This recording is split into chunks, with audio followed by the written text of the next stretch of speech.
Bonsoir à toutes et à tous. Nous sommes ravis, c'est très féminin ce soir, de vous retrouver pour ce deuxième moment du cycle de conférences organisé par le Centre d'études européennes, c'est ça ? Et de politique comparée et le reste du monde, avec l'école de droit de Sciences Po. Sur la justice restaurative, donc vous vous rappelez pour certains, sinon je vous donne les épisodes précédents puisque c'est accessible, ça a été enregistré. Épisode 1, le 15 février dernier, sur la justice restaurative, une autre manière de rendre justice, et j'insiste sur le point d'interrogation.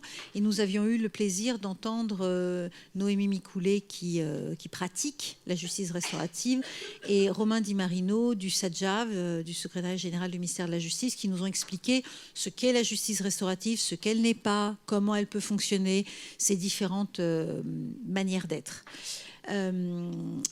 Aujourd'hui, on aura une deuxième séquence que je passe tout de suite. Je vous annonce d'ores et déjà qu'au mois de septembre, nous aurons une troisième séquence un peu plus juridique, mais de toute façon, c'est toujours transdisciplinaire, pour se poser la question de savoir comment on articule la justice restaurative avec le procès pénal.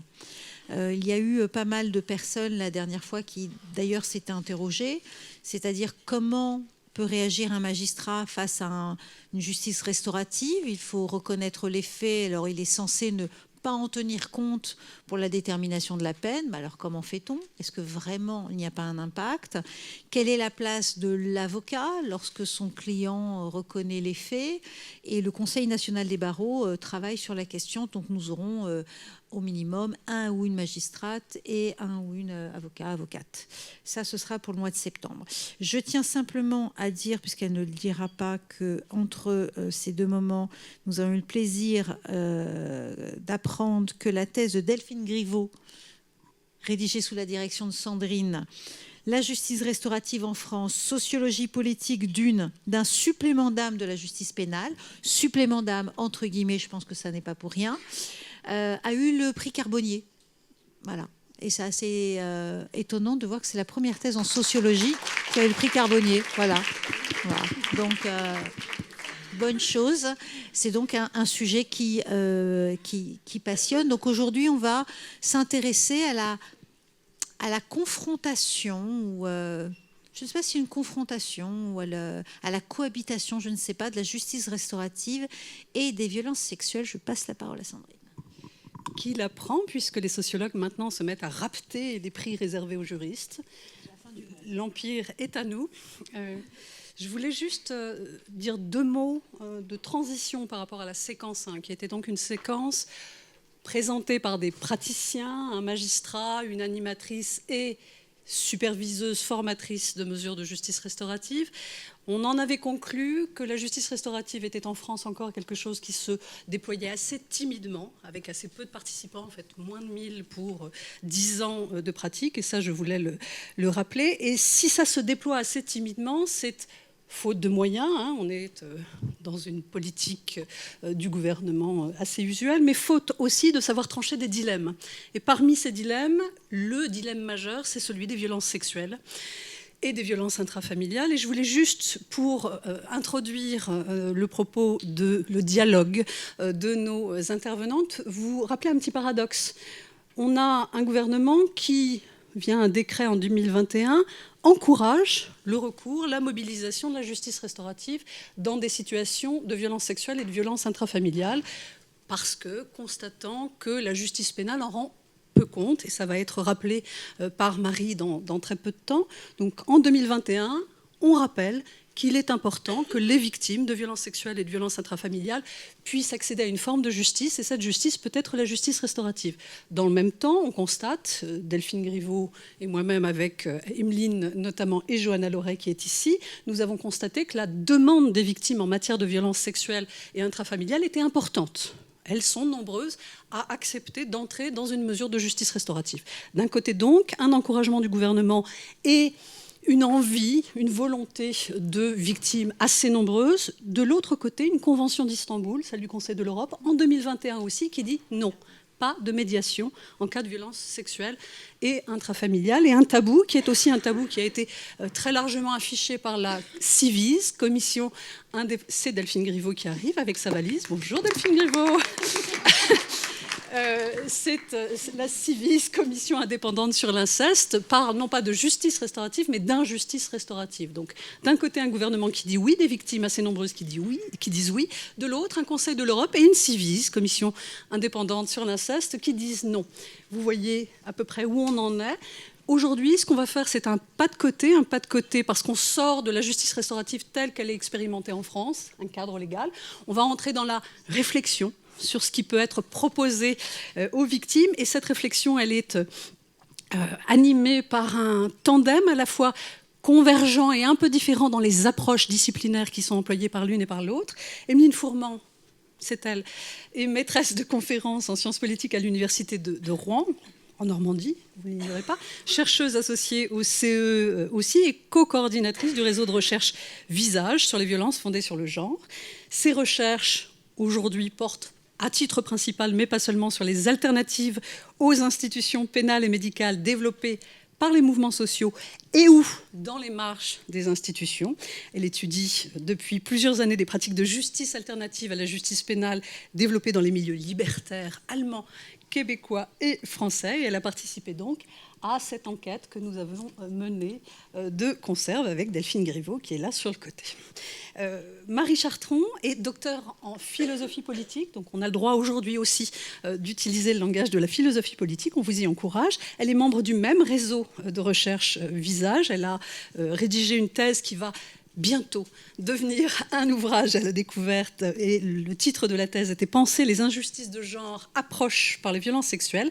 Elle travaille, statut intéressant pour nous aussi, depuis 10 ans à la croisée du cinéma documentaire et de la recherche. Elle a travaillé à l'écriture, à la recherche et à la coordination du contenu de la série documentaire Exterminate All the Brutes, écrite et réalisée par Raoul Peck, qui porte sur les entreprises coloniales et leurs ramifications génocidaires. Elle a aussi, et on en verra un petit bout tout à l'heure avec grand plaisir, co-signé avec Marion Guégan la série et le film documentaire Justice, sur le traitement judiciaire du viol, qui est accessible publiquement sur France TV /. Elle est aujourd'hui directrice artistique auprès de Raoul Peck, et donc cette thèse arrivera bientôt et elle contribuera à ce débat que je suis très heureuse d'ouvrir aujourd'hui.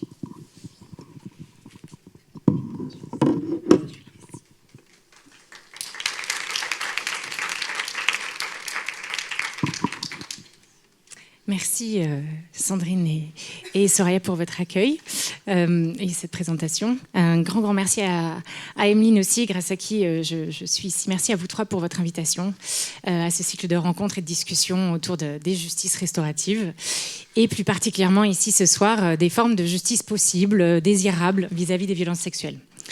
Donc, je vous propose, ce que je vais essayer de contenir à une trentaine de minutes, de vous présenter un peu la trajectoire de mes recherches sur les conditions d'une justice vis-à-vis des violences sexuelles.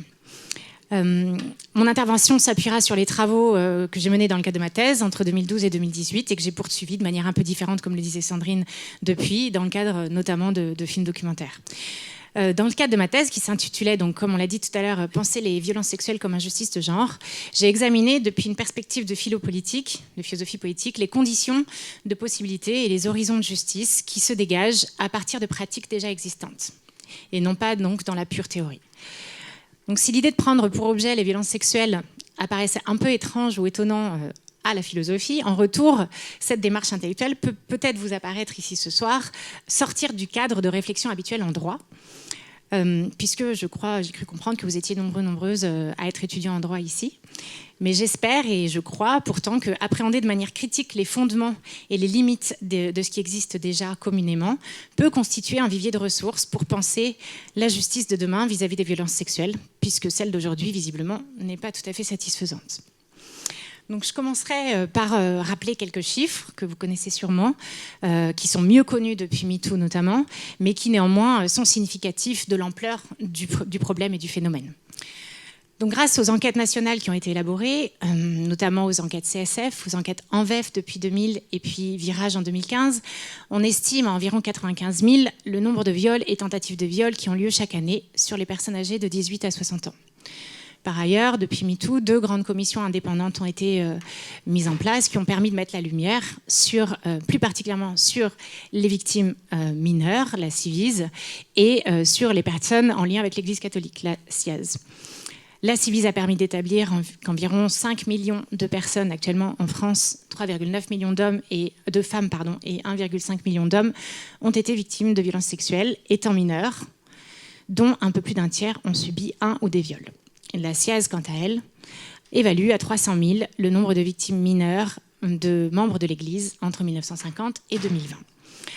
Pour compléter ces chiffres, je rappellerai que la majorité des violences sexuelles sont commises entre personnes connues et sur mineurs ont lieu majoritairement dans le cadre familial et parafamilial. Si les victimes se comptent en millions, les agresseurs aussi. En regard de cela, comme vous le savez, environ 1 millier de personnes sont condamnées par la justice pénale pour des faits de viol qu'ils ont commis. En tout, c'est peu. Les plaintes pour agressions sexuelles et viols n'ont cessé de croître ces dernières années, avec une augmentation de plus de 33% par exemple en 2021, tandis que les condamnations, elles, stagnent ou régressent. Et pourtant, les cours d'assises et cours criminels désormais sont déjà saturés d'affaires de violences sexuelles. Dans ce qu'on pourrait appeler l'entonnoir de la justice vis-à-vis des violences sexuelles, que vous connaissez peut-être aussi, seuls 10% des personnes victimes de viol portent plainte. Par la suite, 80% des plaintes pour viol sont classées sans suite. Puis, à nouveau, une grande majorité des plaintes qui ont donné lieu à des suites vont être déqualifiées en agression sexuelle, ce qu'on appelle la correctionnalisation, pour qu'au final, moins de 1% des viols soient condamnés. Cet écart n'est pas seulement dû à un problème de moyens. Il est un abîme entre les vécus de centaines de milliers de personnes et la manière dont la justice pénale analyse les faits et rend justice, comment elle est conçue, dans quel but, avec quel instrument. Le problème n'est donc pas seulement quantitatif, même s'il l'est, il est aussi qualitatif. Dans cette perspective, la redéfinition dans la loi peut être un instrument utile.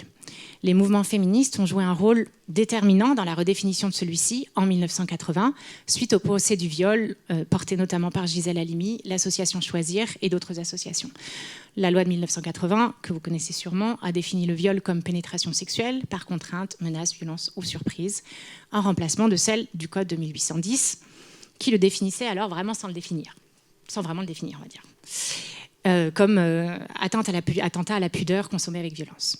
Il s'agissait alors de rapprocher un peu la définition légale du viol de l'expérience vécue des victimes, des femmes dans la majorité des cas.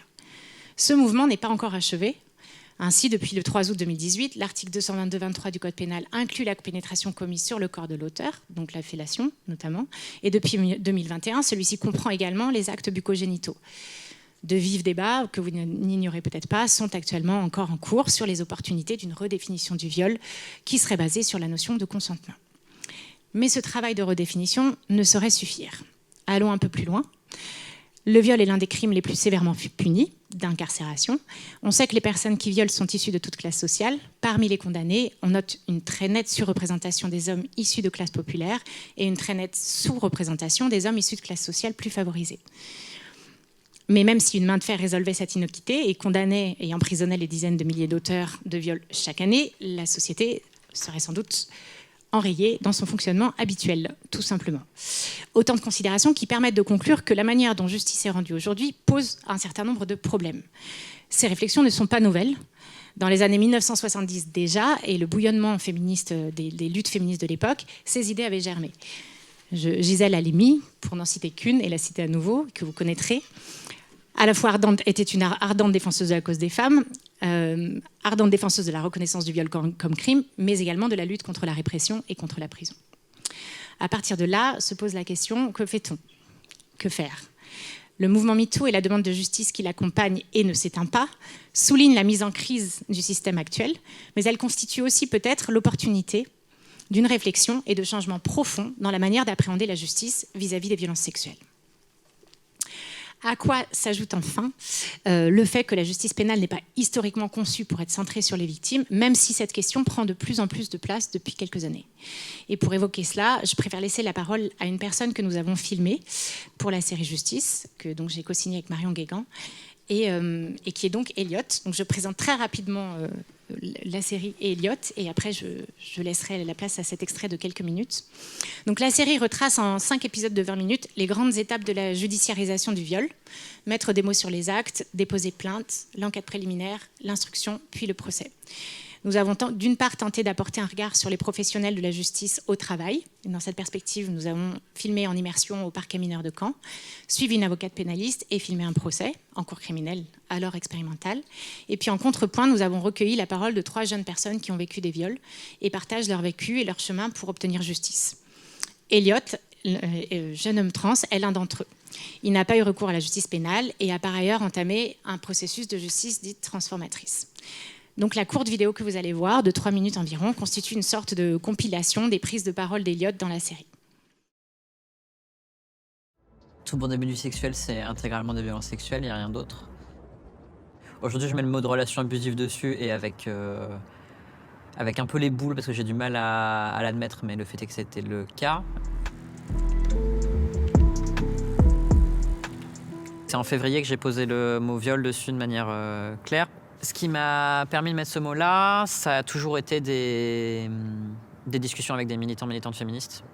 C'était une époque de ma vie où je ne voulais pas de pénétration vaginale, c'était clair et net dans ma tête, d'aucune manière, à aucun moment. Et c'est une période où il y a des personnes qui m'ont pénétré parce qu'elles n'ont juste pas vérifié, parce qu'on n'en a pas parlé avant, parce qu'on n'en a pas parlé pendant, qui n'ont pas vérifié avant de le faire, qui ne se sont pas arrêtés en le faisant, qui n'ont rien... qui ont considéré que dans le cadre d'une relation consentie, on pouvait visiblement faire toutes les pratiques, et notamment, visiblement, quand on a un vagin, c'est ok de le pénétrer sans poser la question, puisque nécessairement, ça fait partie du truc, quoi.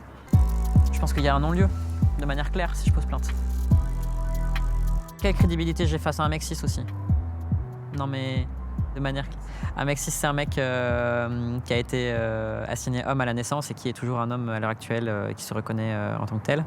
Enfin, déjà, je pense qu'en contexte homo, la police, elle va rien comprendre. Alors en plus, moi qui suis trans, elle va rien comprendre x2. Enfin, pour moi, c'est vraiment une voie sans issue, quoi. Je pense pas que ça améliore la situation. Je pense que ce qui va se passer, c'est que je vais me faire rironner par la police, que moi, ça va être hyper compliqué pour moi de me confronter à ça, et qu'il va s'en tirer indemne parce que de nous deux, c'est le plus crédible.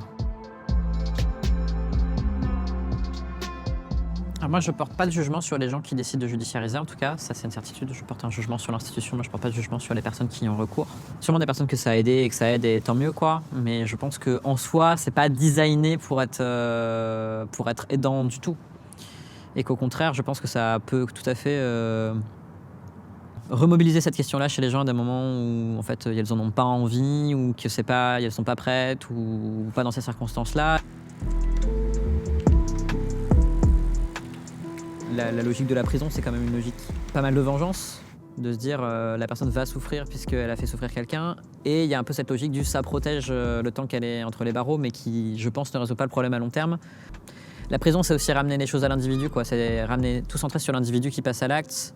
Et je dis pas qu'il n'est pas responsable d'un individu qui passe à l'acte, mais ça questionne pas tout ce qu'il y a autour de patriarcat, de culture du viol, de tout ce qui est schéma relationnel qui nous enferme dans des trucs abusifs aussi, quoi. On peut aller très très mal à des moments, et j'ai été très très mal à des moments, et aussi aller bien derrière, quoi. On n'est pas condamné à aller mal et à ramper jusqu'à la fin des temps.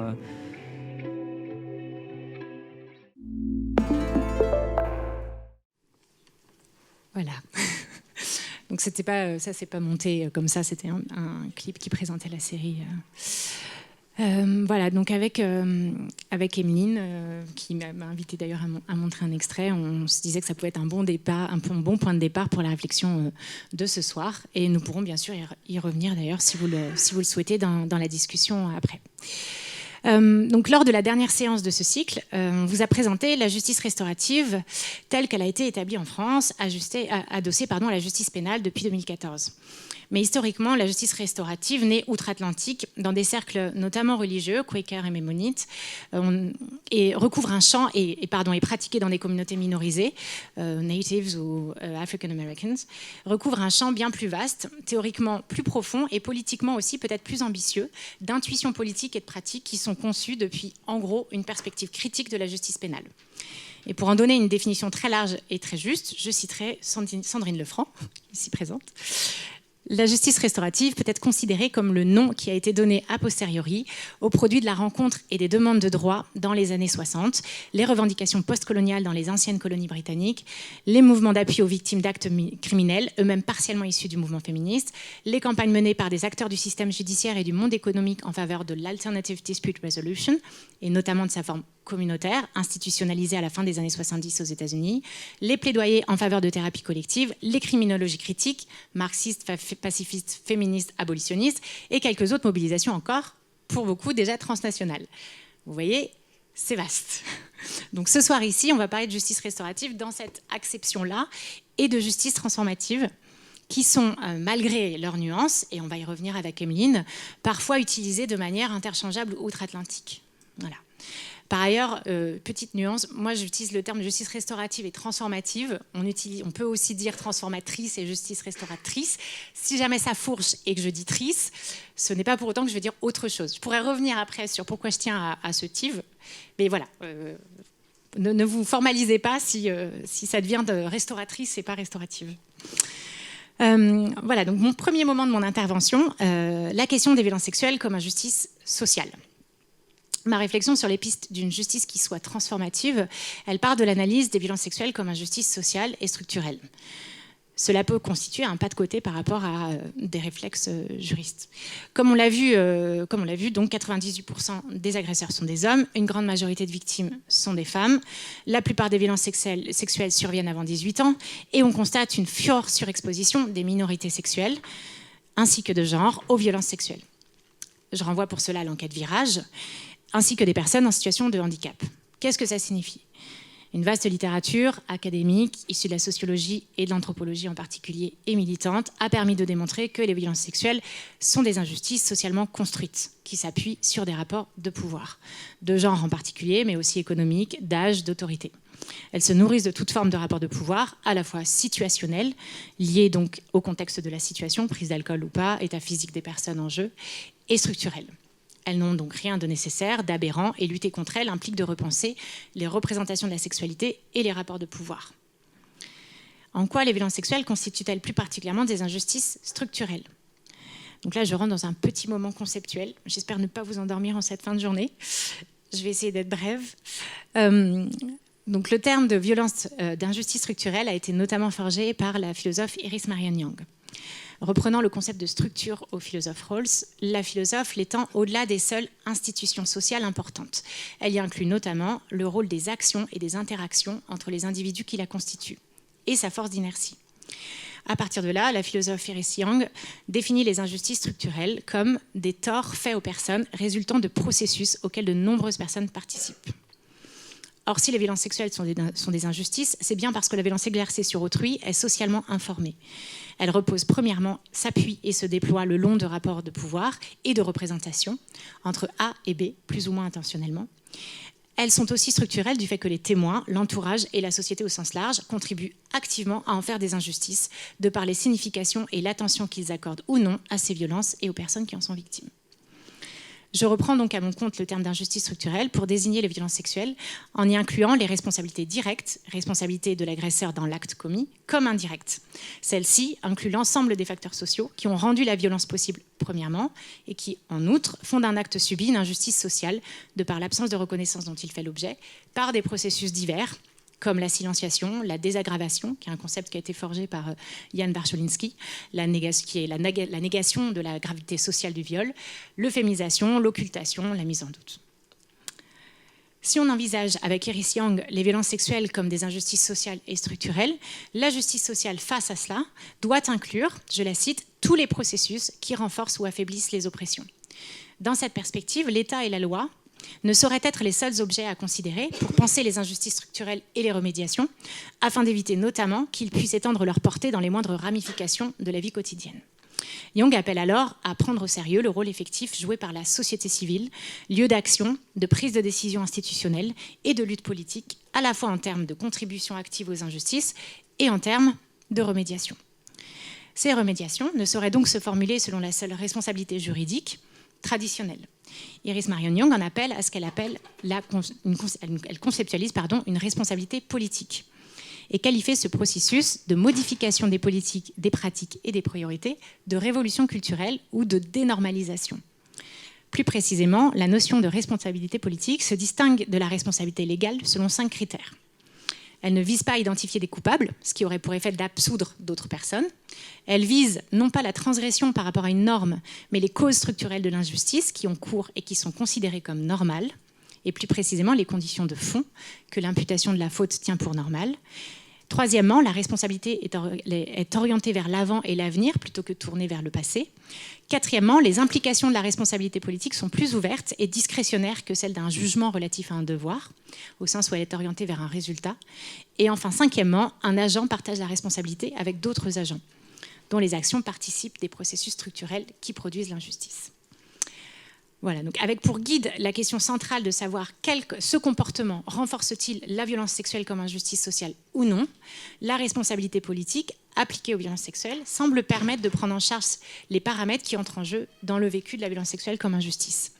Elle permet en particulier de prendre en charge le rôle indirectement joué et pas nécessairement intentionnel par l'ensemble des acteurs sociaux dans la perpétuation de ces violences. En restituant l'idée que nous co-construisons un monde dont nous sommes co-responsables, l'approche des violences sexuelles par la responsabilité collective et politique conçoit l'appartenance politique comme une appartenance solidaire et fait apparaître que la responsabilité qui nous incombe, même indirectement, peut, si elle est prise en charge, venir affaisser les injustices structurelles. Le concept de responsabilité politique forgé par Young peut être ainsi mobilisé pour la question des violences sexuelles comme première étape d'une réponse politique à ces violences. Voilà, je ne vais pas m'étendre sur la responsabilité politique, mais je préciserai juste que des dispositifs existent déjà qui notamment permettent d'illustrer cette approche-là. Et je pense notamment au dispositif de Bystander Approaches, qui vise à inclure les témoins de violence et permettre de réduire la tendance au silence par la mobilisation des membres d'une institution et par leur sensibilisation au soutien lors de dévoilements de violence, en l'occurrence en milieu scolaire et sur les campus. Ainsi, l'initiative Green Dot Violence Prevention aux États-Unis axe son action sur la mobilisation des témoins et la transformation des repères normatifs. Cette disposition active, cette attention collective, implique de savoir identifier des situations de violence sexuelle et donc, entre autres, d'avoir une lecture féministe et critique des rapports de pouvoir à l'œuvre dans une situation, ainsi qu'une attitude d'écoute active et empathique, qui sont autant de conditions de ce que j'ai appelé une éthique de la reconstruction que je développe dans ma thèse et dans l'ouvrage. À partir de là, je m'interrogerai pour savoir si certaines initiatives en cours en France pourraient ou pas être une opérationnalisation de cette responsabilité politique et pourraient ou pas commencer à donner la forme d'une potentielle prise en charge des violences sexuelles comme injustice structurelle. Et je prendrai pour ça 2 exemples issus de contextes très, très, très divers. L'un étant l'une des institutions les plus historiquement puissantes en France, organisée de manière hiérarchique s'il en est, fondée sur des valeurs traditionnelles, à savoir l'Église catholique de France, et l'autre étant celui très hétérogène de tentatives de justice transformative, souvent dans des communautés militantes, autonomes et ou queer, qui s'efforcent de trouver des solutions aux violences sexuelles qui ont lieu en leur sein sans passer par la justice pénale. Ça, ce sera plus développé après par Emeline, et puis on y reviendra. Pour ce qui est de l'Église de France, donc la publication des témoignages dans le contexte du mouvement MeToo la publicisation de ces témoignages a été déterminante dans l'établissement de la commission indépendante sur les abus sexuels dans l'Église, la CIAZ, qui a donné lieu à la communication d'un rapport en 2021. Je vous invite d'ailleurs à lire pour information. Non seulement la CIAZ a permis de mettre en lumière les 330 000 victimes de violences sexuelles au sein de l'Église, mais en outre, le rapport de la commission explicite de manière assez inédite pour une institution en France, aussi puissante, aussi hiérarchique et aussi conservatrice sur les questions de genre et de sexualité qui plus est, donc elle a permis d'expliciter un souci de prendre en charge les victimes des violences sexuelles à partir de leurs besoins par un programme de justice assez substantiel. Je vais le présenter en quelques minutes. La démarche globale de l'Église de France a été celle d'une reconnaissance de sa responsabilité, tout d'abord, et qui semble bien correspondre à la définition d'une responsabilité politique telle que je l'ai présentée plus tôt.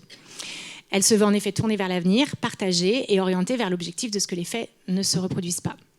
Dans le rapport, les registres de la responsabilité incluent et excèdent la responsabilité juridique traditionnelle, pénale et civile. Elle se déploie en effet sur les registres de la responsabilité institutionnelle, responsabilité systémique et responsabilité civique. Je ne crois pas avoir vu jusqu'alors la reconnaissance d'une telle responsabilité institutionnelle, individuelle, systémique et civique vis-à-vis des violences sexuelles dans beaucoup d'autres institutions et qui pourraient d'ailleurs gagner à s'en inspirer. Par la responsabilité institutionnelle, premièrement, le rapport de la SIAZ reconnaît que, par cette responsabilité institutionnelle, l'Église reconnaît avoir une part de responsabilité indirecte à l'acte en tant qu'organisation, en mesure de prendre des décisions visant à éviter la survenue de violences sexuelles et leur perpétuation, et en tant que cadre des rencontres entre l'agresseur et ses victimes, octroyant au premier une autorité sur ces dernières. La responsabilité systémique, quant à elle, fait référence au nombre de violences, à leur généralisation et à leur répétition dans le temps au sein des diverses instances de l'Église. Le président de la commission, Jean-Marc Sauvé, l'explicite ainsi. Le mot systématique ne veut pas dire que l'institution aurait délibérément organisé un système d'abus. Il signifie qu'ayant eu connaissance d'un nombre récurrent d'abus, elle s'est généralement abstenue de prendre les mesures nécessaires pour y mettre un terme ou les prévenir. Un certain nombre de conditions structurelles, certaines genrées, sont même reconnues dans le rapport comme ayant activement contribué à ces violences, puis à les couvrir. Ainsi des représentations de la sexualité dans l'Église, de l'organisation verticale du pouvoir dans l'institution, ou encore du rapport du pouvoir à la fois statutaire et charismatique entre le prêtre et les fidèles. La responsabilité civique, enfin, analyse la responsabilité de l'Église vis-à-vis de la société dans laquelle elle s'inscrit. C'est un programme, une reconnaissance assez complète et ambitieuse. Une fois reconnue cette triple responsabilité, la SIAZ a énoncé un triple défi pour l'institution, qui déborde là encore le cadre de la responsabilité légale et qui désigne autant de conditions de possibilité, peut-être, de son orientation vers l'avenir et vers un résultat. La responsabilité, la reconnaissance et la réparation. Le processus visé par le rapport de la SIAZ dépasse en outre la responsabilité légale en appelant à répondre, je cite, aux besoins de justice des victimes, à côté du circuit judiciaire des affaires, notamment dans le cas où la prescription empêche la procédure, mais pas uniquement. Le rapport reconnaît en effet, même lorsque le procès peut avoir lieu, il ne donne pas toujours satisfaction. Tourné vers la condamnation et la punition du coupable au nom de la société, il ne donne pas toute leur place à la reconnaissance et à la réparation de la personne victime. Sont reconnues ici publiquement et très clairement les limites de la justice pénale dans la prise en charge des besoins des victimes.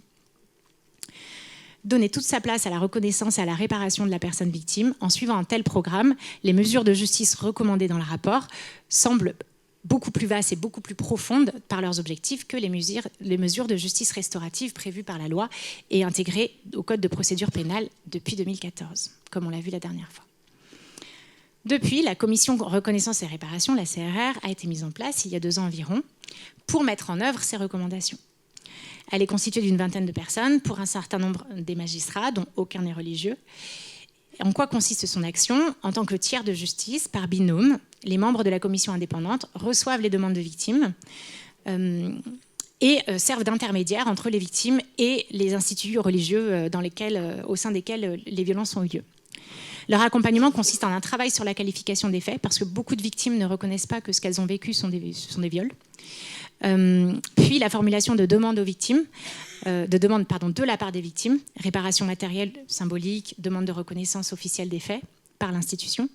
Puis ils informent les instituts religieux concernés, recueillent leur participation active et les accompagnent dans la prévention des abus. Ça, c'est le programme en tout cas. Enfin, la CRR émet alors des recommandations, se réunit en collégialité pour statuer que le récit de la victime est véridique et communique aux parties prenantes leurs recommandations. Cette étape est suivie de la signature et de la mise en œuvre d'un protocole.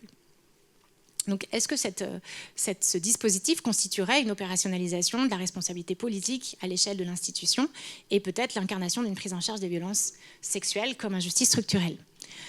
A priori, un certain nombre d'éléments semblent être remplis. Les victimes sont bien au centre de ce processus. L'écoute est primordiale et la volonté qu'elles soient actrices de leur reconstruction.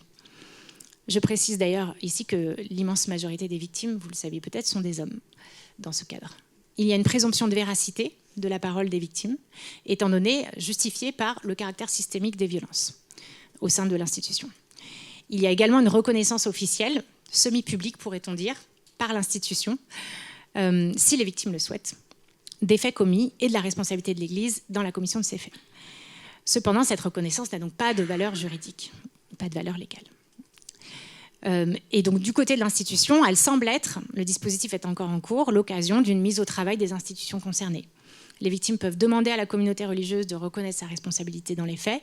Et pour les membres des congrégations, la rencontre avec les victimes, d'après les membres que j'ai pu rencontrer, peut être déterminante dans la volonté d'instaurer un changement dans les pratiques, à savoir une dénormalisation. C'est une possibilité, ce n'est pas systématique. De manière générale, cette expérimentation reste parcellaire, elle est en cours, elle se limite à une institution très particulière, l'Église, elle est rendue possible parce que les faits sont la plupart très anciens, que les agresseurs ne sont souvent plus en vie, 80% des cas, dans 80% des cas, il n'y a pas d'agresseur identifié vivant. Et enfin, les ressources matérielles des congrégations sont non négligeables. Il faut savoir par ailleurs que la question des réparations financières est un sujet à part. Il faut savoir qu'un certain nombre de victimes qui reçoivent des indemnisations les reversent après aux œuvres. Enfin, il reste à savoir jusqu'où les recommandations de la SIAZ seront suivies des faits. La responsabilisation politique institutionnelle implique, comme le rapport l'indique lui-même, de reconsidérer entièrement le fonctionnement des dites institutions, à savoir repenser le financement, la distribution hiérarchique du pouvoir, mais aussi les représentations de genre et de sexualité qui sont véhiculées. La mise en place de solutions sans refonte profonde des fonctionnements des organisations concernées est peu susceptible de conduire à des changements profonds ni à une redistribution du pouvoir. Enfin, il s'agit de situations très particulières dont il est peu probable qu'elles puissent être adaptées à d'autres contextes.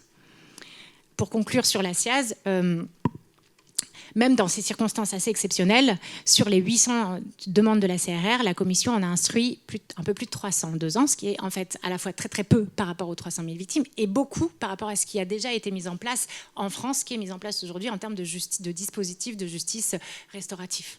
300 suivis en 2 ans, c'est beaucoup. Notamment que Sandrine a rappelé les chiffres de la justice restaurative, effectivement, qui sont ce qu'ils sont. Mais donc voilà, donc même à l'échelle et avec les moyens de l'Église, on est quand même sur de tout petits chiffres par rapport aux victimes qui ont besoin d'être prises en charge. Et puis en conclusion, donc aujourd'hui, les membres de la commission, ils cherchent encore les qualificatifs pour désigner ce qu'ils font. Est-ce qu'ils font de la justice restaurative? Est-ce qu'ils font de la justice transformative?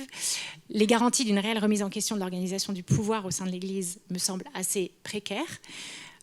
En tout cas, la SIAZ puis la CRR vont clairement, à mon avis, mais c'est à discuter après, plus loin que le cadre des dispositifs de justice restaurative prévus par la loi.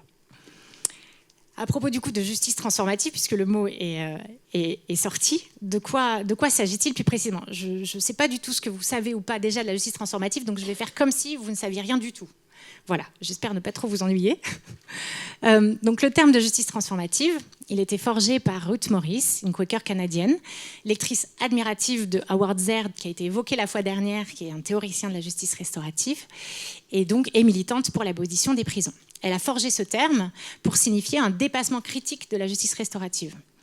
Outre, en effet, la reconnaissance et la prise en charge du tort commis, comme une violation des relations interpersonnelles et des personnes, il s'agit d'identifier les causes sociales de la violence afin de les travailler. Sa visée n'est pas de revenir à un supposé état d'harmonie sociale antérieur à la violence, mais bien d'identifier et d'agir sur les conditions qui la rendent possible.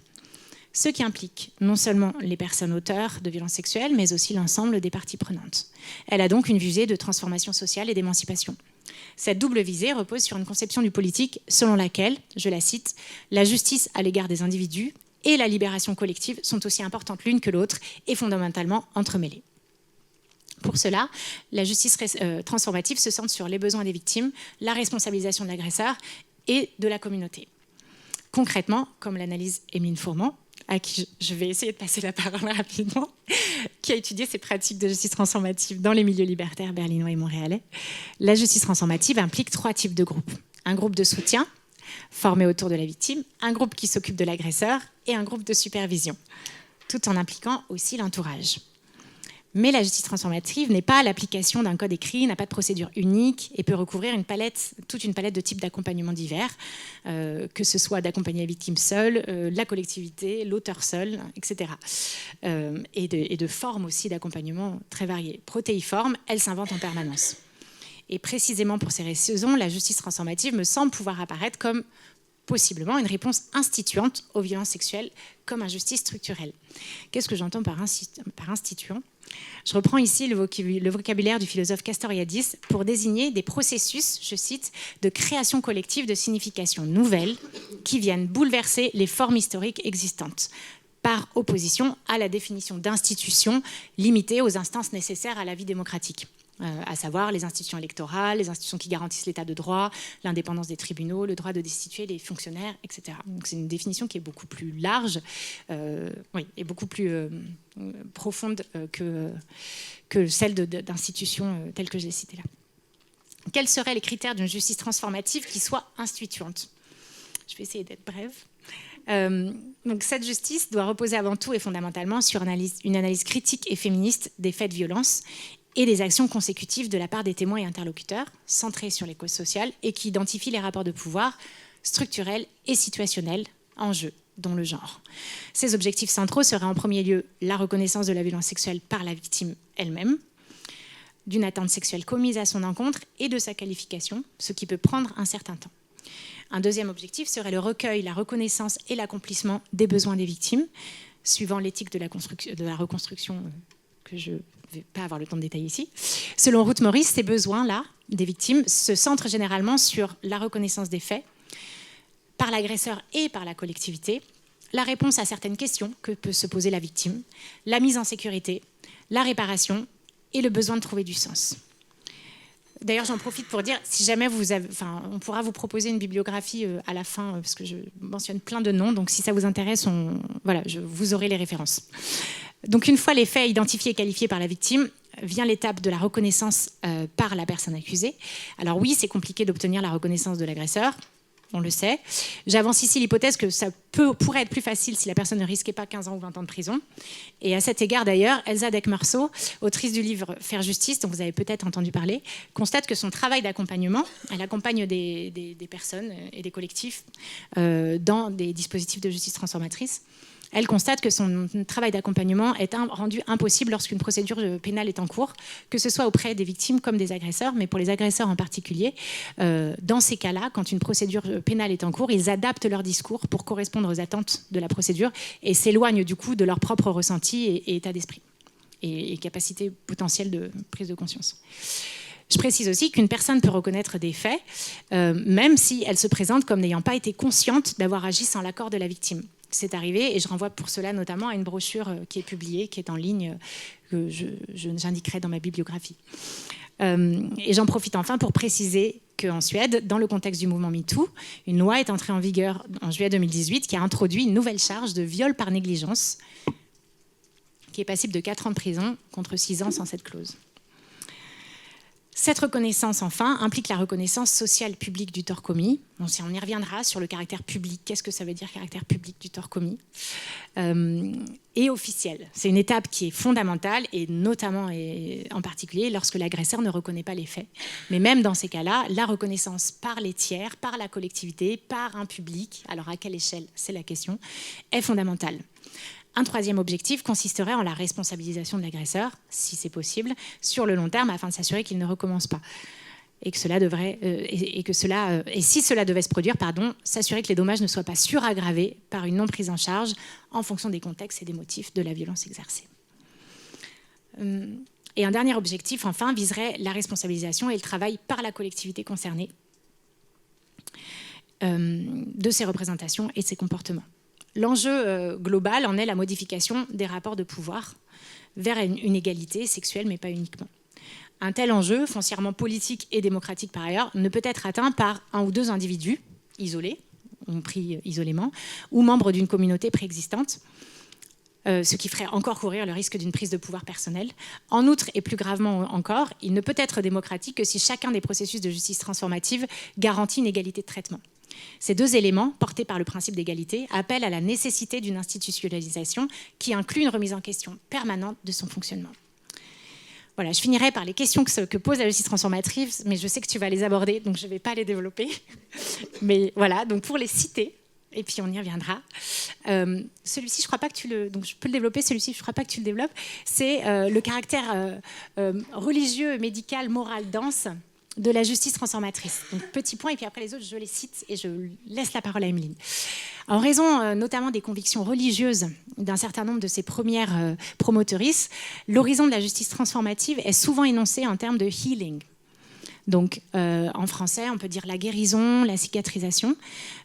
Et ce terme qui est difficile à traduire, il peut s'entendre comme la sortie positive d'un état physique ou psychique, soit de l'état de maladie vers la santé, mais aussi d'un état moral, religieux, donc d'un état de mal vers le salut.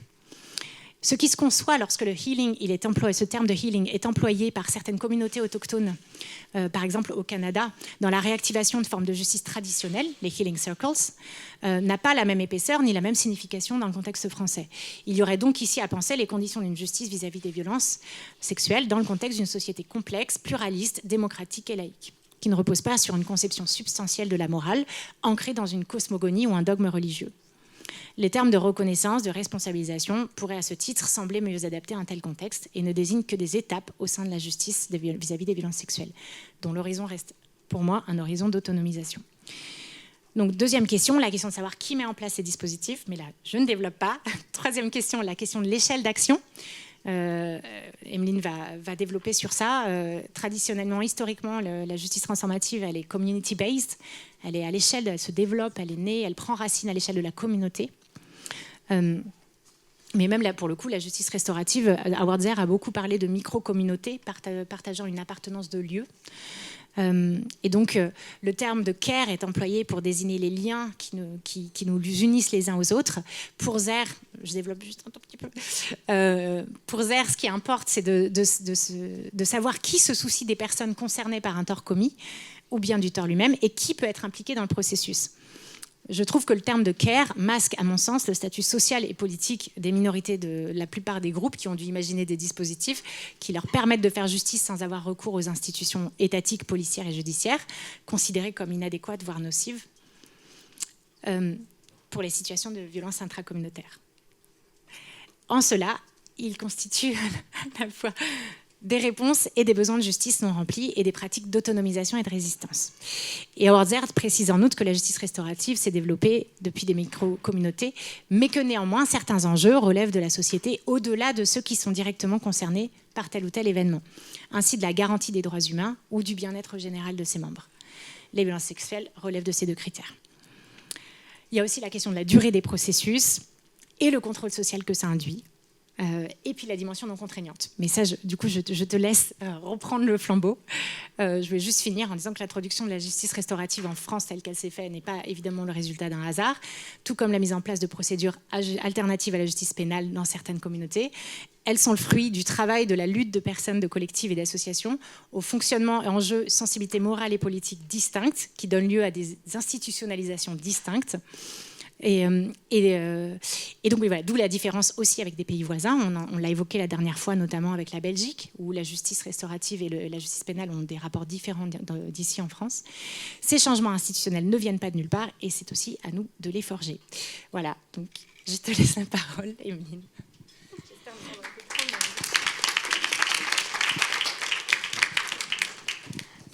Merci.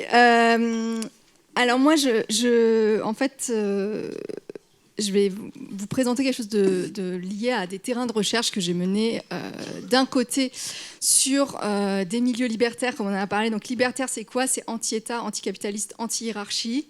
Donc on va poser ça. Ça veut dire quoi anti-État? Ça veut dire qu'on ne va pas voir la police quand on a une histoire de viol. Et donc, la question de la justice pénale ne se pose pas. Il y a je pourrais vous expliquer toute la critique libertaire de la justice pénale, féministe libertaire a fortiori. Je ne le ferai pas, là, parce que j'ai besoin d'être rapide. Mais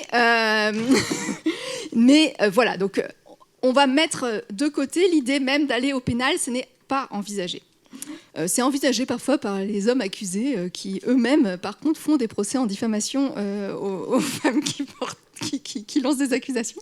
Mais c'est jamais, je n'ai pas encore vu de cas de victimes ou alors très tardivement, après moult tentatives de faire autrement. J'ai travaillé très longtemps sur ces groupes-là. Je continue à travailler là-dessus, sur la France, mais actuellement, c'est un terrain en cours, donc je n'en parlerai pas. Je vais vous parler seulement de Berlin et de Montréal. Et de l'Allemagne en plus général, parce que j'ai des cas qui sont en dehors de Berlin. Et à côté de ça, j'ai un autre terrain qui porte sur donc, la justice restaurative en France, que j'ai mené avec Delphine Griveaux, à une ville qu'on va appeler Villemauve, de la couleur du féminisme. Et donc Villemauve, où j'ai été sur on a été sur un terrain où on a une association de prise en charge des victimes qui a été fondée par une médecin et d'autres médecins autour d'elle, donc qui a une approche très médicale, et qui travaille en partenariat avec une association qui fait des processus de justice restaurative, sachant que l'association de prise en charge des victimes amène à la prise en charge de justice restaurative, fait vraiment la promotion de la justice restaurative. Donc c'est deux terrains très différents. Pourquoi ? Parce que d'un côté, les libertaires, elles ne parlent pas de justice restaurative, elles parlent de justice transformative. Et là, donc, je vais présenter comment la distinction est faite. C'est-à-dire que nous, on constate avec Marie et avec beaucoup que ces deux termes sont utilisés de façon interchangeable à plein d'endroits et que parfois ils renvoient à la même chose. Mais en France, mais même tu regardes... oui. Mais dans les milieux libertaires, partout, il y a une volonté de distinction très claire qui est la justice restaurative. C'est dans les institutions. Ça a été, donc c'est une volonté par l'institution d'institutionnaliser quelque chose qui était bien au départ, mais qui a été perverti par l'institution.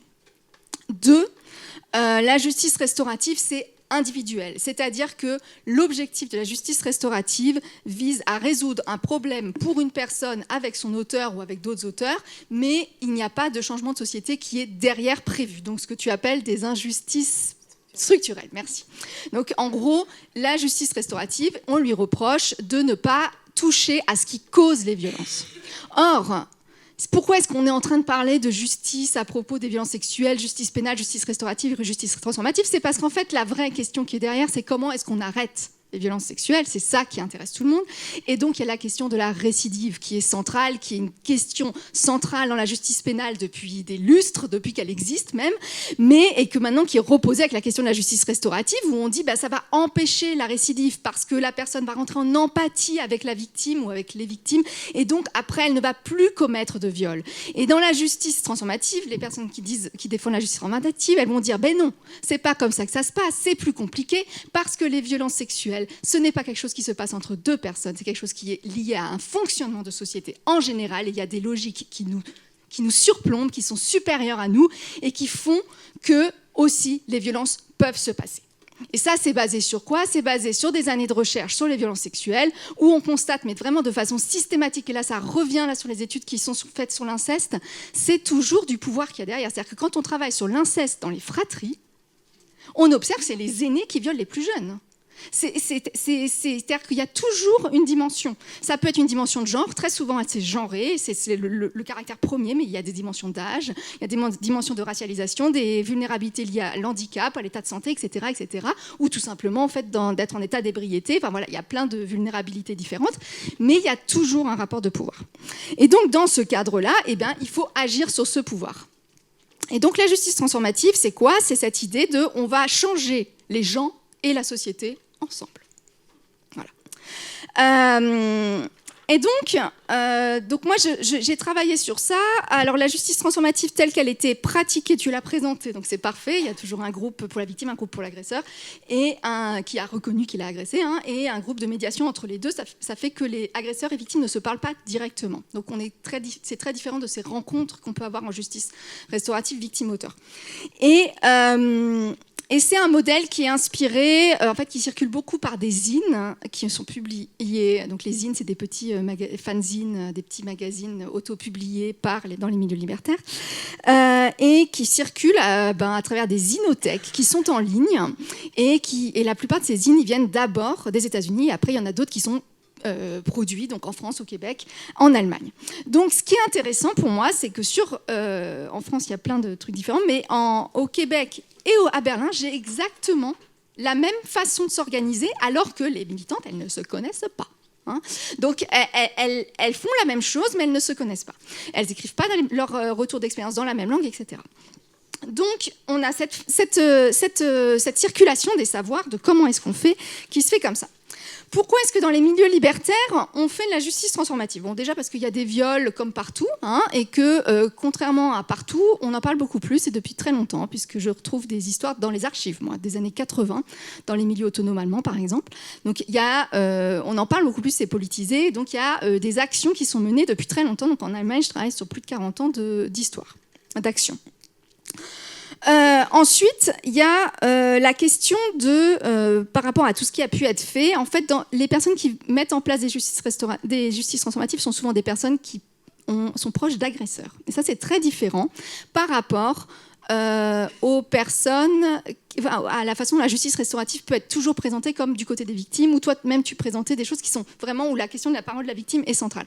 Moi, je n'ai pas observé ça. À chaque fois, cela vient des personnes qui sont proches d'agresseurs et qui disent on ne peut pas décider que juste on le jette à la poubelle. Lui, non, on va faire quelque chose. C'est un camarade et on va faire quelque chose. Bon, moi, ça m'intéresse parce que aussi en termes de question des frontières de la communauté, puisque vous pensez bien que les libertaires ne font pas de justice transformatrice avec les patrons de grandes entreprises. Donc, ça m'intéresse parce qu'il y a vraiment une frontière très claire avec le patron de grande entreprise, mais il n'y a pas cette frontière qui est faite avec le camarade qui viole, qui est une frontière que d'autres personnes vont peut-être faire. Hein. Il y a des féministes qui ne sont pas d'accord, qui vont parler de ça. Et donc on a vraiment cette idée qu'il faut préserver la communauté de résistance face à l'État, face au capitalisme, etc. Mais bon, il faut quand même que l'auteur reconnaisse les faits. Et ça, c'est pas une mince affaire. Il y a plein de processus qui n'ont jamais lieu parce que l'auteur ne reconnaisse pas les faits. Il faut que les victimes soient d'accord, et il y a des victimes qui ne sont pas d'accord. Donc les processus qui ont lieu, c'est qu'il y a déjà des gens donc, qui veulent mettre ça en place. Et donc tu disais, il y a cette question de qui le met en place. Moi, j'observe une expertisation d'un certain nombre de militantes sur la question. Très fort, ça vient parfois même leur métier, ça amène à une professionnalisation du militantisme, donc une expertisation très forte, écriture de livres, donc là typiquement le livre d'Elsa, c'est un livre d'expertisation du militantisme en France. Voilà, il y a une expertise qui se crée à partir de ces expériences et les personnes écrivent dessus. Alors le terrain, je vais passer vite, donc je ne vais pas vous dire plus de choses sur le terrain de la justice restaurative en France, parce que vous, avec le film, plus que ce que tu as dit, etc., la dernière fois, bon, vous savez. Alors je vais vous dire un peu ce qui ressort des comparaisons des différents terrains que j'ai fait, parce que moi au début j'étais sur ma justice transformative, là, toute seule, etc., puis un jour j'ai découvert les travaux de Sandrine et de Delphine, j'étais là genre, ah bah tiens, il y a des trucs en dehors des milieux libertaires qui existent. Enfin, moi, j'ai mis du temps à comprendre, et puis ça se ressemble tellement à la justice transitionnelle et la justice transformative. Alors, il y en a qui parlent de guerre et l'autre qui parle de viol en milieu libertaire. Enfin, bref. Et à travers cette comparaison, j'aimerais poser des issues, des enjeux, des questions, je ne sais pas comment traduire ça, parce que je n'ai aucune réponse et que des paradoxes à offrir, comme dirait Olympe de Gouges. Le premier enjeu, il me semble que c'est la question de l'analyse des violences sexuelles dans ces processus, qu'on soit transformative ou restaurative. C'est que j'observe de façon systématique, même quand c'est porté par des féministes, une symétrisation des positions d'auteurs et de victimes. Donc en milieu libertaire, ça se passe comment? Ça passe toujours par des expériences dans les milieux queer où on n'a pas homme-femme, c'est facile, les hommes sont structurellement dominants, donc on décide que de toute façon les victimes ont raison parce que les femmes qui parlent c'est rare, donc normalement il y a une présomption de véracité comme tu disais qui est donnée aux femmes, mais là on a, je sais pas moi, un homme trans avec une femme lesbienne noire et l'homme trans il est blanc, enfin qui a raison, c'est compliqué de dire qui a la présomption de véracité. Donc là, gros dilemme, l'injustice structurelle n'est pas facile à identifier, il y en a plein. Et par ailleurs, la question des catégories hommes-femmes n'est pas forcément claire. Il y a des personnes qui se définissent comme non-binaires, etc. Donc dans ce contexte, et c'est souvent par là que ça naît, il y a des processus qui se disent, il y a l'idée, il faut qu'on fasse un processus de justice transformative à partir de là. Et en fait, ce qui est intéressant, c'est que ces processus, ensuite, arrivent dans les milieux, je dirais, hétérosexuels, et sont pris, mais sans prendre en compte la différence entre les deux situations. Et du coup, l'injustice structurelle, entre-temps, elle a disparu. Et donc, oui, ça passe par quoi? Ça passe, par exemple, notamment avec une mise en équivalence de simples conflits liés à des ruptures où il n'y a pas du tout de violence, mais bon, ça peut être dramatique, je veux dire, on peut beaucoup souffrir d'une rupture, et de violences sexuelles. Et c'est-à-dire qu'il y a des sortes de médiations, de justice transformative qui sont mis en place pour les deux. Ce qui est très bizarre, et dans les conversations que je peux avoir avec des personnes, moi j'ai été vraiment très surprise de voir ça, on passe de l'un à l'autre avec cette idée que c'est vrai, les ruptures dans les milieux libertaires, ça crée des sacrés problèmes pour le maintien de la communauté, parce que alors ils veulent plus se voir, mais ils étaient dans le même groupe politique. Et alors on fait comment? Parce que dans le groupe politique on est 10. Et donc quand il y en a un qui disparaît et que c'est la personne qui sait gérer le site internet, vous voyez, c'est des vrais problèmes matériels. Bon, donc voilà, donc on arrive effectivement du point de vue de la communauté, en fait, qui est viol ou pas. L'important, c'est que le groupe reste, et donc il y a des processus qui sont mis ensemble, voilà, des espèces de mise en équivalence. Et puis il y a un truc qui apparaît tant en justice transformative que sur le terrain de Villemauve en justice restaurative, c'est cette idée que les violeurs violeront et les violeurs ont été violés. Alors ça, moi, ça me fait frémir en ce moment parce que j'entends énormément de témoignages sur les podcasts, etc., de victimes qui ont peur de reproduire, de violer quelqu'un sans s'en rendre compte parce qu'elles ont été violées. Donc maintenant, il y a des victimes avec ce langage, donc c'est un langage qui vient de l'étude du psychotrauma, plus ou moins pertinente cette étude, et avec cette idée que, en fait, les gens qui violent, c'est parce qu'ils ont été eux-mêmes violés. Vous imaginez toutes les femmes qui ont été violées, combien de femmes on aurait qui seraient violeuses si c'était vraiment vrai cette histoire? Il y a bien sûr des schèmes qui peuvent se reproduire dans certaines familles, il y a des choses qui se passent, mais on ne peut pas en faire une théorie générale. Et de facto, parce qu'elle est de toute façon complètement démentie par les faits, quoi.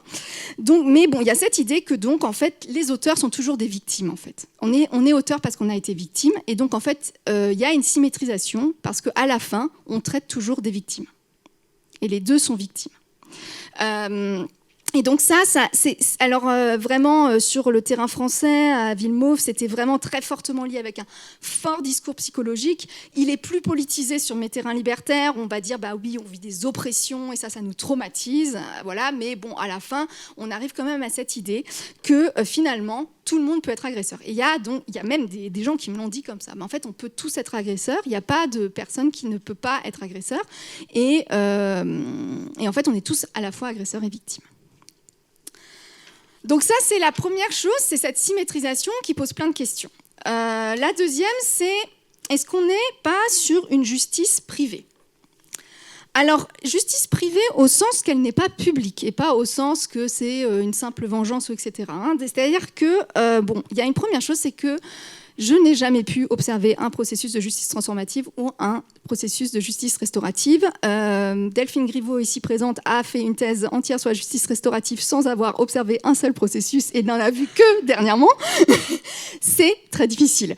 Donc, c'est des processus qui sont fermés. On n'a pas accès. Alors, il y a plein de raisons pour ça.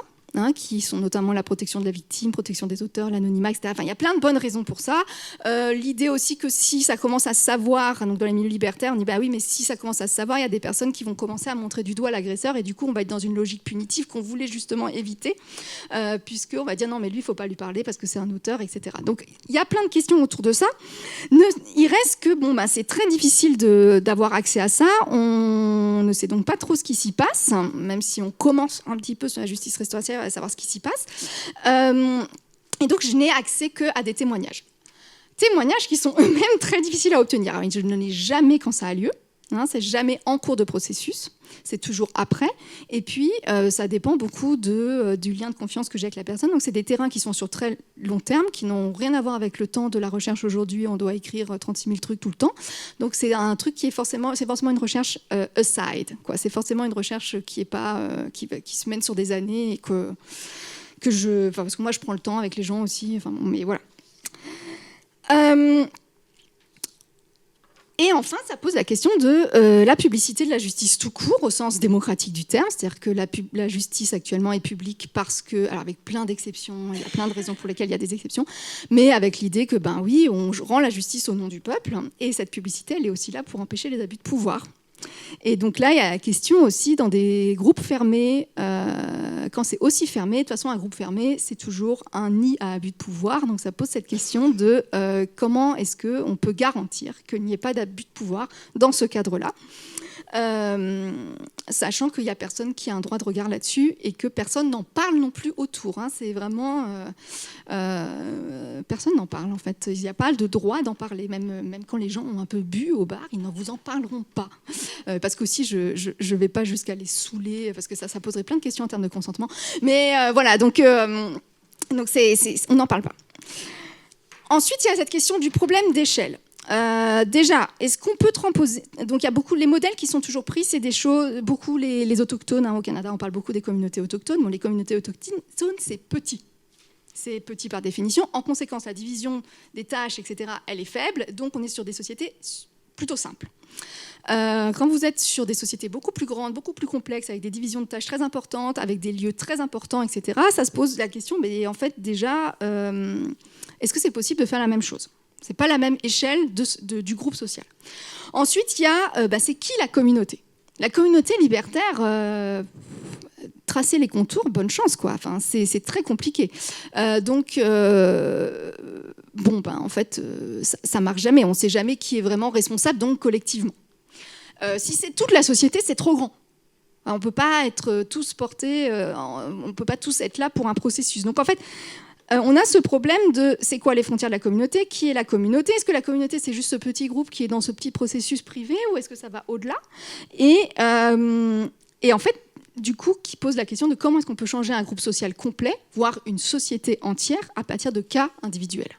Et ça, moi, je pense que c'est un énorme écueil. Et qui fait que, en fait, qui explique que tant de témoignages que j'ai, c'est toujours très fort et émotionnel et c'est toujours des témoignages d'échecs. Et de beaucoup de... Enfin, en fait, ça me touche beaucoup parce que c'est des personnes qui ont essayé vraiment de faire beaucoup de choses, qui ont donné énormément de leur temps, de leur énergie et qui arrivent en entretien en larmes quand elles en parlent, quoi. C'est des expériences très dures. Donc moi, je ne suis pas la seule à avoir trouvé ça. J'ai d'autres collègues au Canada qui parlent de processus qui épuisent les féministes. Et enfin voilà, c'est vraiment... ça m'interroge parce qu'en fait, c'est comme si... elles essayaient de changer quelque chose qui était beaucoup trop gros pour elles, parce que déjà, rien que de s'adresser aux hommes, c'est compliqué. Aux hommes, les hommes même à qui on reproche les problèmes. Autre enjeu, c'est celle des bonnes victimes. Alors, vous savez, dans le pénal, la bonne victime, elle n'a jamais couché avec personne, elle est complètement une oie blanche, et elle se souvient de tout avec une précision incroyable et mathématique. Bon, des bonnes victimes, il y en a aussi en justice transformative et en justice restaurative. Et un truc qui revient dans les deux terrains, c'est que la bonne victime, elle n'est pas en colère. Elle n'est pas en colère, elle gère sa colère, donc ça demande une maîtrise des émotions qui est pas mal. Elle sait aussi bien parler, elle sait mettre des mots sur ses émotions, ce qui demande un certain capital culturel ou alors beaucoup de formation. Et elle pense pas seulement à elle, non, mais elle pense aussi au collectif et, a fortiori, si possible, à l'auteur. Donc ça c'était la question de la colère à Villemauve. J'ai plein de petites pépites que je ne peux pas vous raconter, mais Delphine rigole. Voilà, c'était vraiment pas possible. Par ailleurs, il faut savoir que la justice restaurative, où qu'on soit à Villemauve ou ailleurs, les victimes sont sélectionnées. Et elles sont sélectionnées, donc ça accroît les chances que ça fonctionne en fait, tel qu'on le veut, puisque moi, j'imagine que les furies sont pas acceptées. Et ensuite, et je dis ça avec beaucoup d'affection pour les furies. Et ensuite, alors il y a l'autre chose, c'est que dans les milieux libertaires, on a eu pendant des années, quand je vous dis, par exemple en Allemagne, j'ai vraiment une profondeur historique, et donc jusque dans la fin des années 90, début 2000, on a des textes, mais de colère, et c'est nous les femmes, on va vous prendre, on va vous mettre dehors, violeurs, ne venez pas nous approcher. Voilà. Et ça, c'est comme ça que les viols sont dénoncés. À partir des années 2000, surtout fin des années 2000-2010, il n'y a plus du tout de textes comme ça écrits au nous les femmes, nous le collectif de guerrières qui allons vous attaquer et qui sommes franchement en colère, mais on a des témoignages individuels de vulnérabilité. Et donc voilà, j'en rêve toutes les nuits, c'est horrible, je n'arrive pas à me relever, des choses comme ça, et qui, moi, je trouve très frappant, parce que alors, du coup, on est sur une exposition de la douleur, qui est aussi une exposition des victimes qui pose question, hein, parce que c'est dans l'espace public. Et alors, on dit qu'il ne faut pas exposer les victimes, et c'est pour ça qu'on ferme au public les processus de justice transformative, et en même temps, elles produisent des témoignages publics comme ça. Autre phénomène assez intéressant, c'est que contrairement à la justice restaurative en France, qui n'est pas financée, qui est loin d'être dominante et qui est en fait très, très marginale, la justice transformative dans les milieux libertaires s'est imposée comme la manière de rendre justice de façon libertaire. Ça, c'est un processus qui s'est fait durant les années 2010 et ça a été assez rapide et assez intéressant.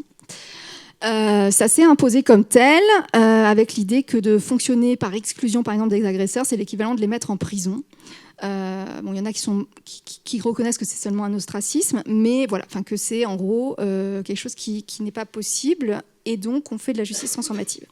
Et en conséquence, dans ce contexte où la justice transformative est dominante, eh bien, quand une victime refuse un processus, elle se fait parfois harceler pour en faire un. Et donc, voire diffamer, il y a des campagnes de diffamation, c'est une mauvaise libertaire, elle ne veut pas faire avancer la communauté, etc. Donc là, on a, ça n'arrive pas tout le temps, hein, mais c'est pas non plus si rare, et donc on voit ce que peut aussi devenir ce type de mesure à partir du moment où on considère que c'est normal et que c'est ce qui est la bonne chose à faire. Et donc ça pose plein de questions sur les normes de justice qu'on impose aux victimes. Et donc la bonne victime, c'est celle qui pense aux autres, comme je vous le disais, et qui donc va accepter de faire ça. Et enfin, dernière question, qui est, je pense, la plus difficile et qui n'est pas encore complètement claire dans ma tête, c'est la question du pouvoir du care dans tous les sens du terme. C'est qu'en fait, la justice restaurative ou transformative, moi je considère qu'elle relève d'une éthique du care. C'est-à-dire quoi ? C'est-à-dire d'une éthique qui donne un souci prioritaire au rapport à autrui. Et alors, on le voit même dans la définition que Joan Tronto donne du care. Alors, c'est le moment où je vous cite un passage. Elle dit que le care, c'est l'activité caractéristique de l'espèce humaine qui recouvre tout ce que nous faisons dans le but de maintenir, de perpétuer et de réparer notre monde, afin que nous puissions y vivre aussi bien que possible. Ce monde comprend nos corps, nos personnes et notre environnement. Donc on a l'individu, le collectif. Tout ce que nous cherchons à relier en un réseau complexe en soutien à la vie. Donc la vie, on peut penser la communauté, le fait qu'on continue de vivre. Pour moi, donc, ces justices relèvent du care et que ça explique aussi beaucoup le fait qu'on n'y trouve pratiquement que des femmes dans les praticiennes qui ont été élevées au care et que on est en fait, il y a quelque chose qui se joue d'un point de vue de la symbolique genrée là entre la justice pénale, c'est la méchante autoritaire masculine, et la justice transformative restaurative, c'est la gentille féminine. Bon, je le fais vite, hein, mais voilà, vous avez compris. Et le truc, c'est qu'il y a un peu cette idée que comme c'est le care, c'est bien. Parce que prendre soin des gens, c'est bien. Sauf qu'on peut prendre le pouvoir sur les gens et abuser d'eux en se prenant soin d'eux. Parce qu'on peut prendre soin des gens à leurs dépens. Hein, il y a tout un de ces enjeux de paternalisme et de maternalisme. On le voit très bien avec les personnes âgées, en fait. Je ne sais pas si vous avez déjà remarqué, tout le monde leur parle comme à des enfants. Ça m'horripile. Voilà, alors, vous avez bien fait, vous avez bien mangé votre petit déjeuner. Et puis, si la personne âgée, elle n'a pas mangé son petit déjeuner parce qu'elle n'avait pas faim, et ben, on va la forcer à manger son petit déjeuner, et c'est pour son bien. Bon, mais cette question du care... elle pose vraiment cette question aussi dans la justice transformative et la justice restaurative, puisque on a cette question de, on pourrait très bien exercer un pouvoir à travers le care aux dépens de la personne. C'est aussi là que moi je vois un risque de réintroduction de fonctions carcérales dans l'ensemble de la société. Parce qu'en fait, pour aller très vite, la justice transformative... elle suppose un certain nombre d'engagements de l'agresseur. Et parfois, par exemple, typiquement, un cas que j'ai eu, c'est l'agresseur s'engage à ne plus boire puisqu'il devient particulièrement violent quand il boit. Et donc, il est demandé à ce que tout son entourage contrôle à ce qu'il ne boive pas. Bon, en fait, tout le monde est devenu flic. C'est ça ce que ça veut dire. Si on étend ça, en fait, et qu'on le systématise, ça pose question. Parce qu'en fait, ça veut dire qu'on exerce une fonction de contrôle social, et c'est vraiment, il y a des personnes qui acceptent tout à fait de parler, du coup c'est dans les textes anglais, de social control, vraiment qu'il n'y a pas de problème, pas de souci à cette question. Et moi, je trouve qu'elle pose question sur que c'est quoi la société dans laquelle on veut vivre. Là, à ce moment-là, est-ce qu'on veut banaliser le contrôle social ? Et donc, en même temps, c'est sûr qu'à partir du moment où vous voulez changer la société, changer les normes, etc., il y a un moment, il y a quand même de la coercition. Donc, voilà. Mais la justice transformative dit ne pas utiliser la coercition. Et moi, je ne crois pas. Je ne crois pas qu'on est en dehors de la punition. Je pense que c'est une autre forme de punition. Je ne pense pas qu'on est en dehors de la coercition. Je pense que c'est une autre façon de le faire et qui est beaucoup, beaucoup plus fine. Et parce qu'elle passe par cette question du care. Voilà. Donc, moi, je vous dis, là, je suis pas encore complètement...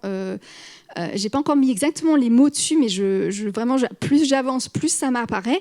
Et il y a notamment quelque chose qui apparaît très fortement, c'est quand les auteurs qui sont engagés dans les processus, donc qui ont accepté ça, etc., en fait, très souvent, ils quittent le processus. Et très souvent, ils quittent le processus en déménageant. Et je me demande si on peut pas penser ça comme une évasion. Parce que c'est... quitter la ville, c'est donc quitter ce groupe social dans lequel on voulait le maintenir et qui en fait exerce ce contrôle. Alors, tout le monde n'exerce pas parfaitement ce contrôle, d'ailleurs, très souvent ça marche qu'à moitié, etc. Mais bon, le déménagement est vraiment très souvent utilisé comme un moyen de s'extirper des processus.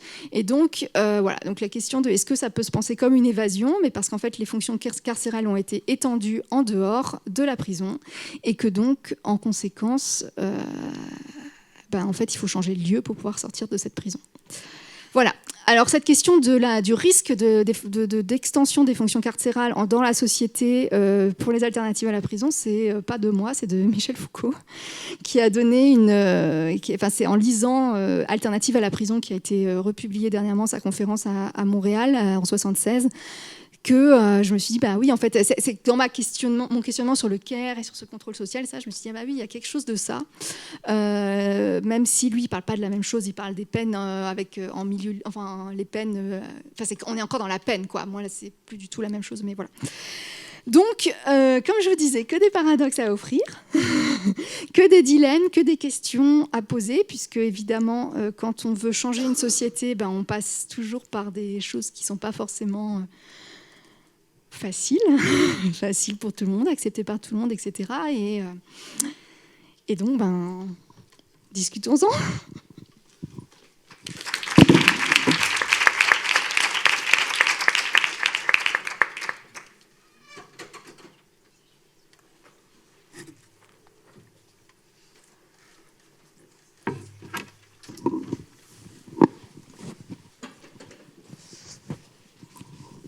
Alors, l'idée, c'est que vous posiez les questions et hop,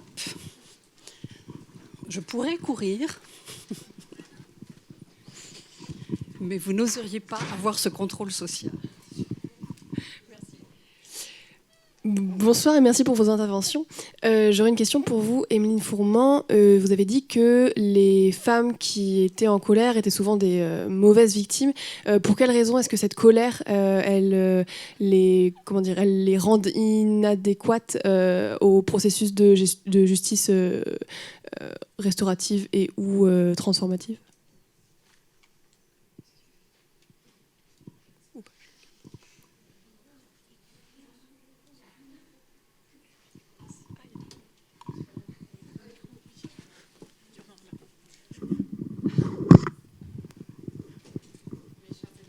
Non, ça marche pas. Ah si, ça marche.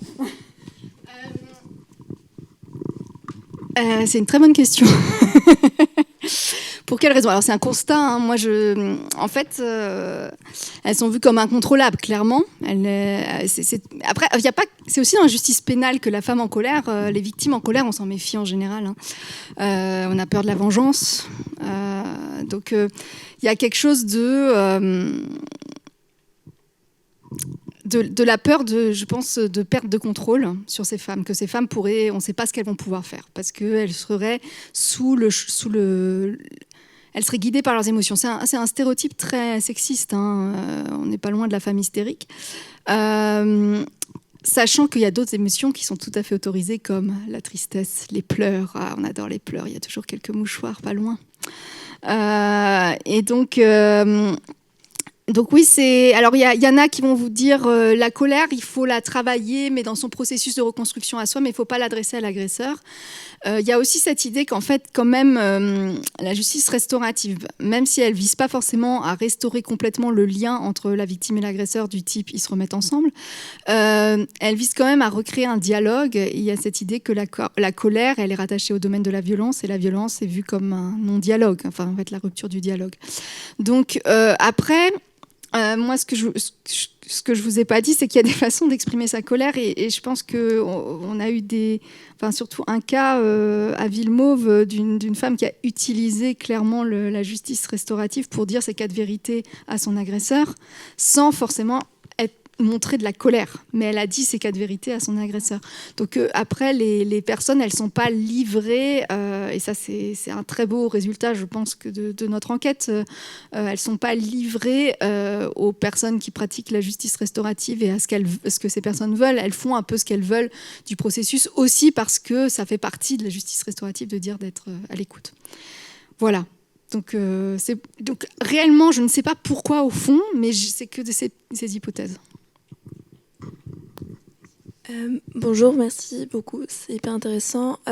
Pour la justice transformative, du coup, effectivement, aux États-Unis, c'est surtout utilisé dans des communautés relativement définies. Là, vous parlez beaucoup de milieux libertaires. Est-ce que, du coup, c'est quelque chose qui est inenvisageable à une échelle plus large ?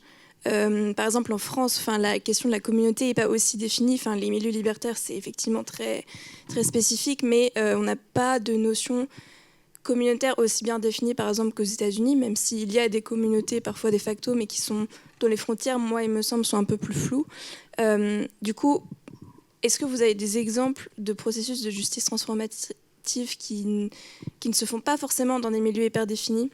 Ou alors, et sinon, pourquoi en fait, est-ce que c'est que du coup, les personnes font plus confiance au système pénal quand elles sont dans la société en général, ou je sais pas. Moi, ma réponse est simple, c'est non. Je n'en ai jamais vu dans d'autres milieux. Je pense qu'il ne faut pas non plus exagérer la notion de communauté aux États-Unis. Elle n'est pas aussi clairement délimitée que on ne sait pas exactement. C'est facile sur les communautés autochtones qui sont sur un territoire en fait propre. Mais voilà. Et puis après, je laisserai Marie poursuivre sur la question de justice transformative au-delà. Oui, d'ailleurs, j'y reviendrai après, ou peut-être maintenant, sinon, mais sur les communautés, de quelles communautés on parle aux États-Unis, donc je le balance comme ça pour ne pas l'oublier. Oui, effectivement, il y a déjà toute une hétérogénéité en fait, des communautés quand on parle de communities. Voilà, donc tout à l'heure, on a beaucoup parlé de communautés autochtones. Pour ça, je renvoie d'ailleurs à un film documentaire qui a été fait en 2000 sur une expérimentation, un dispositif qui a été expérimenté dans une communauté au Ojibwe et qui du coup est une communauté assez fermée et voilà, d'un millier de personnes qui s'appelle Hollow Water. Je vous le donnerai dans la bibliofilmo et qui permet de voir comment est-ce que ce dispositif il a été mis en place. On ne sait pas depuis, ça fait 30 ans que c'est mis en place, normalement ça l'est encore. Mais bref, je pourrais en parler plus d'ailleurs si ça vous intéresse. Mais donc ça, c'est une communauté effectivement qui est très délimitée. Leur vie se passe pour l'essentiel au sein de cette communauté. Il y a d'autres dispositifs aux États-Unis qui concernent des communautés beaucoup plus poreuses en lien avec d'autres avec d'autres espaces sociaux, quoi. Et donc pour rebondir sur ce que disait Emeline, parce que moi aussi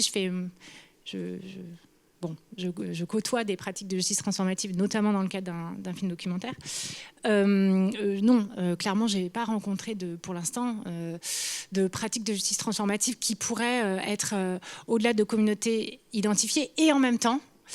Et donc, je viens à mon deuxième point en même temps. C'est que je pense que, comme M. Jourdan, en fait, il y a beaucoup de dispositifs qui se bricolent, qui s'essayent et qui ne vont pas forcément dire « moi, ce que je fais, c'est de la justice transformative », mais qui, en réalité, essayent quand même de progresser dans leur chemin de justice par d'autres voies que celles qui sont la justice pénale. Et je pense notamment, j'ai plusieurs exemples qui me viennent de tentatives de dépasser le vécu de la violence comme pure violence, quoi, et notamment de faire reconnaître les faits par l'agresseur en étant accompagné, parfois par des amis, parfois en étant seul. Et donc pour moi, tout ceci, ça participe de la justice transformative.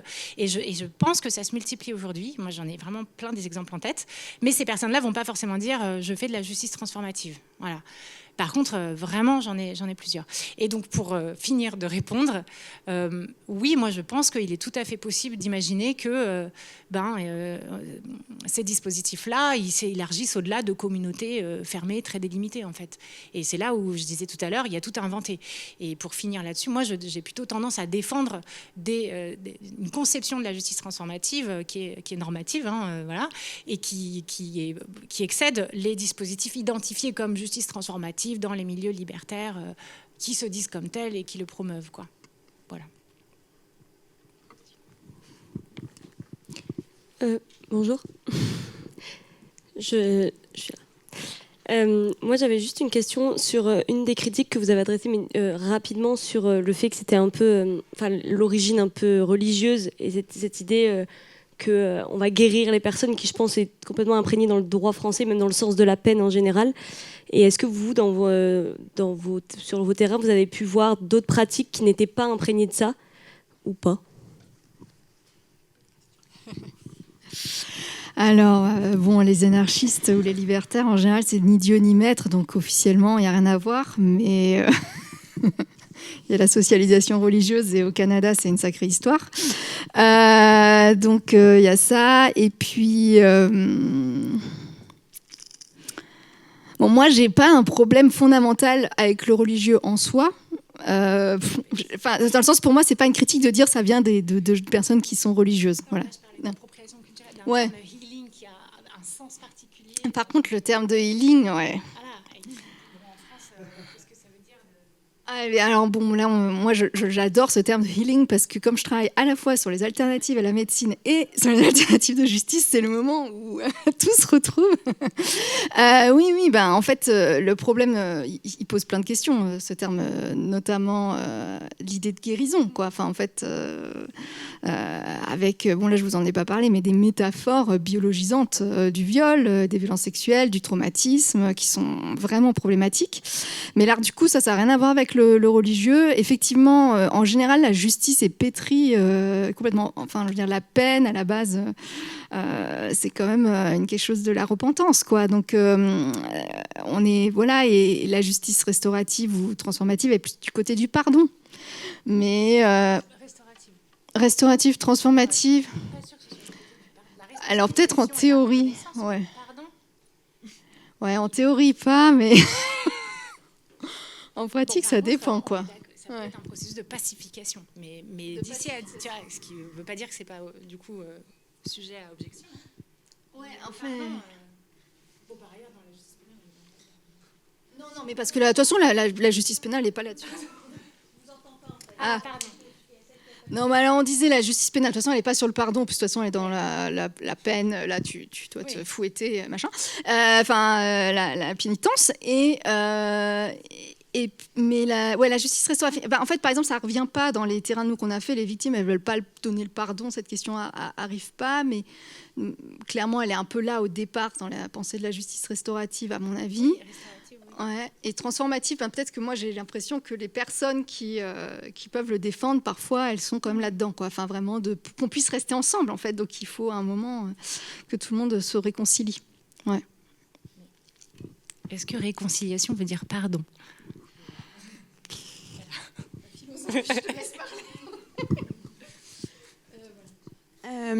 Bonsoir et merci. Moi, j'avais une question. Notamment, j'étais très étonnée du coup de voir à quel point l'expérience de la SIAZ était effectivement peut-être la plus aboutie d'une dynamique transformative. Et en même temps, de ce que je comprends, dans la justice transformative, il y a 3 groupes. Le groupe de la victime, le groupe de l'agresseur et le groupe de supervision. Est-ce que le groupe de supervision il représente finalement le groupe de la société, ou en tout cas de la communauté? Parce que ça me fait penser, moi, à la question, par exemple, qu'on peut attaquer l'État pour une responsabilité sans faute, c'est-à-dire qu'on peut dire qu'il est responsable parce qu'il a négligé quelque chose, par exemple. Est-ce qu'on ne peut pas, pour l'instant, accuser la société, par exemple, de ne pas entendre les victimes, même quand elles parlent, etc. Je pense notamment à toute la question de l'inceste en ce moment, où il y a la question de... qui n'a pas été ni agresseur ni victime, mais qui a fait partie du fait que ça a été possible. Et donc, voilà... Est-ce que dans la SIAZ, finalement, ce groupe est représenté par l'institution de l'Église qui s'est constituée en tant que telle? Je suis pas sûre de comprendre. Je suis désolée, hein. Je suis pas sûre de comprendre la question. Je suis pas sûre de comprendre en fait. En tout cas, le groupe, l'Institut religieux est. Il y a 3 groupes, il y a 3 entités, on va dire. Il y a les victimes, la victime, l'entité, l'institution religieuse dans laquelle la violence a eu lieu. Bon, il peut y avoir l'auteur, mais comme je l'ai dit, dans 80% des cas, il n'y a pas d'auteur. Et la CIAZ, la CRR, pardon, les membres de la CRR, qui sont des tiers de justice, voilà, qui font fonction d'intermédiaire entre les deux. Du coup, l'institution, elle est représentée par les instituts religieux qui reconnaissent la responsabilité institutionnelle de l'institut dans le fait que des violences aient été commises, que les victimes n'ont pas été protégées. Oui, tout à fait. C'est exactement ça ça permet de clarifier ma question. C'est que pour l'Église, c'est très simple qu'il y ait une institution. Pour la société, ça l'est beaucoup moins. De dire qui va représenter la société. Oui, non, mais alors d'accord, ok. Mais ça dépend des cas de violence. Oui, d'accord, mais il y a quand même un certain nombre de violences dans lesquelles une institution est identifiable. Après, là, du coup, tu parlais des violences sexuelles intrafamiliales. Donc, du coup, l'institution responsable, c'est la famille. Et donc, comment est-ce qu'on fait, à partir de là, pour imaginer des dispositifs aussi complets pour ce qui est des violences sexuelles intrafamiliales? Et ça, oui, d'accord. Parce qu'après, il y a tout un tas de violences sexuelles qui ont lieu dans des contextes d'institutions plus grosses, plus larges que l'échelle d'une cellule familiale, quoi. Là, moi, je trouve que ça, pour le coup, c'est une question qui est vaste. C'est qu'est-ce qu'on fait avec les familles, qui sont quand même un gros problème. Un gros problème. Donc, comment on imagine des dispositifs de justice transformative à l'échelle d'une famille? Ça, pour le coup, énorme question et tout à faire. Voilà. C'est clair, hein. Mais je pense qu'il faut le faire. Et ça veut dire politiser la famille. Enfin, je veux dire, voilà. C'est ça que ça veut dire, hein. Pardon. Bonsoir. Il y a quelqu'un avant moi? Moi, ok. Bonsoir, je vous remercie pour vos travaux que je trouve passionnants. Ça serait chouette s'il y avait carrément des journées qui pouvaient être faites pour aller plus loin, pour développer, mais je lance une bouteille. Alors vous parlez des familles, hein. J'ai été formé pendant des années au cercle restauratif et j'ai beaucoup pratiqué. Notamment auprès de familles aussi. Donc voilà, c'est un courant assez particulier qui est né dans les favelas au Brésil. Et je suis juste curieux, voilà, de savoir si vous vous êtes penché aussi sur ces processus-là, s'ils ont été intégrés dans vos travaux. Vous ne l'avez pas nommé en tant que tel. Donc voilà, juste avoir... Moi, je suis désolée, on arrive aux frontières de mon expertise. Enfin, je connais, mais je n'ai jamais étudié, quoi. Donc... Et pour le coup, moi, le cercle restauratif non plus. D'accord. Je peux juste ajouter un micro-élément. Ni Delphine ni moi n'avons eu accès au cercle restauratif. Cela pourrait être développé. C'est actuellement soutenu, si tu veux ajouter quelque chose, Delphine, par le gouvernement. Et une association en France le développe en particulier. Et après, je vous donnerai ça. C'est ville mauve, ville verte, ville orange. Donc je vous le ferai glisser sous le coude.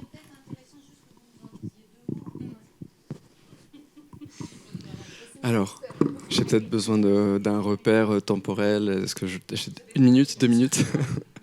Le cercle restauratif, c'est la rencontre entre un formateur anglais en CNV, en communication non violente, qui il y a une vingtaine d'années, même maintenant plus de 25 ans, part à la rencontre des familles dans les favelas qui sont touchées par les meurtres et par les crimes par rapport aux gangs. Et aux différentes mafias par rapport aux drogues, et sans chercher à apporter un modèle tout fait, la communication non violente dans ces endroits, simplement par les rencontres et par le dialogue avec les familles, et en se demandant simplement comment faire pour continuer à vivre quand le meurtrier de son fils habite la rue d'à côté.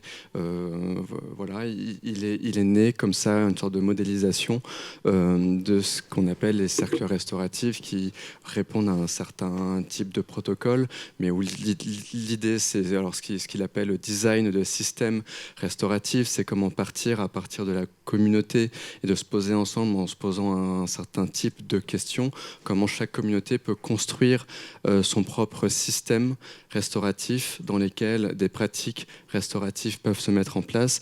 Et là-bas, ça a vraiment porté ses fruits, ça a complètement diffusé, infusé dans le pays, dans le système judiciaire, judiciaires, dans les systèmes des forces de l'ordre, dans les établissements scolaires.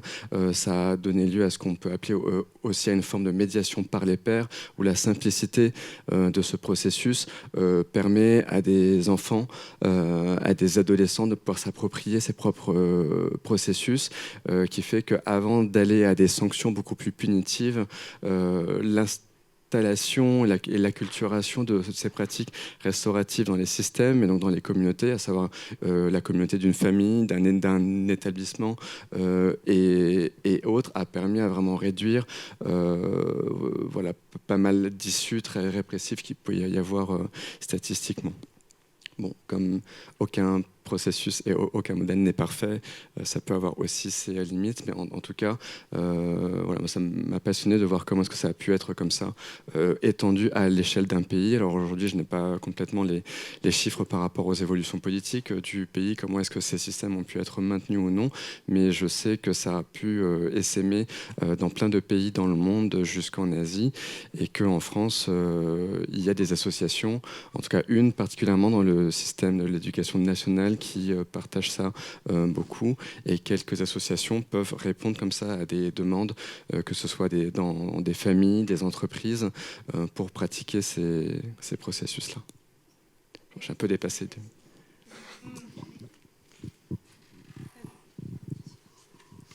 Moi, j'avais une petite question sur la question de la détermination de où on pose la limite.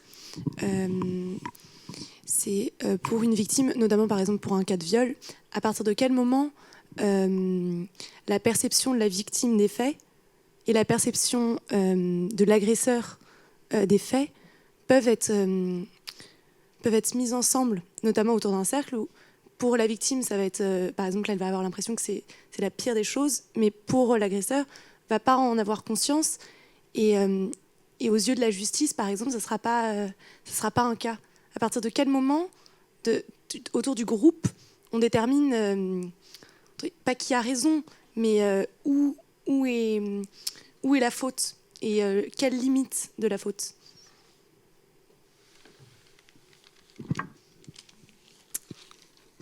En fait, cette question, elle est un peu évacuée au tout début, dans le sens où il y a une reconnaissance des faits par l'auteur qui doit être... qui est la condition, en fait. Sinon, il n'y a pas de processus. Alors, c'est pas tout à fait vrai en justice restaurative, où le processus de rencontre avec l'auteur peut amener avec la personne du coup qui accompagne ça, les animateurs, une animatrice, qui va parler avec la personne, la confronter sur ça, sur ce que dit la victime, etc. Mais normalement, s'il n'y a pas du tout de reconnaissance, c'est compliqué. D'ailleurs, dans le film que vous avez peut-être vu juste avant, c'est l'enjeu, puisqu'il ne reconnaît pas les faits. Et ils font quand même la rencontre. Bon, donc c'est des choses qui peuvent arriver. Mais normalement, il y a un accord sur les faits. Après, sur leurs conséquences, leur gravité, etc. C'est des choses qui sont travaillées en fait, donc en justice restaurative, qui sont travaillées avant toute rencontre. Et en justice transformative, c'est justement ça le travail avec l'agresseur, ce qui est en allemand, ça s'appelle comme ça, travail avec l'agresseur, Täterarbeit. Et donc, c'est en ça que ça consiste. Alors, comment c'est fait? Il y a plein de... Voilà, en fait, les personnes ne sont pas psy. Donc, déjà, elles ont peut-être lu des trucs, mais voilà, elles ne sont pas forcément psy. Par contre, elles sont très surdiplômées en moyenne. Et donc, du coup, elles ont tendance à faire lire des textes de théorie féministe aux agresseurs, ce qui amène à un certain nombre de situations qui, dans tout ce drame, sont parfois cocasses. Voilà, donc mais il n'y a pas... voilà, ça fait partie du processus lui-même que de faire en sorte que l'agresseur se rende compte de ce qui s'est passé et de ce que ça a provoqué à la victime. Clairement, là, dans ces processus, c'est la victime qui est crue.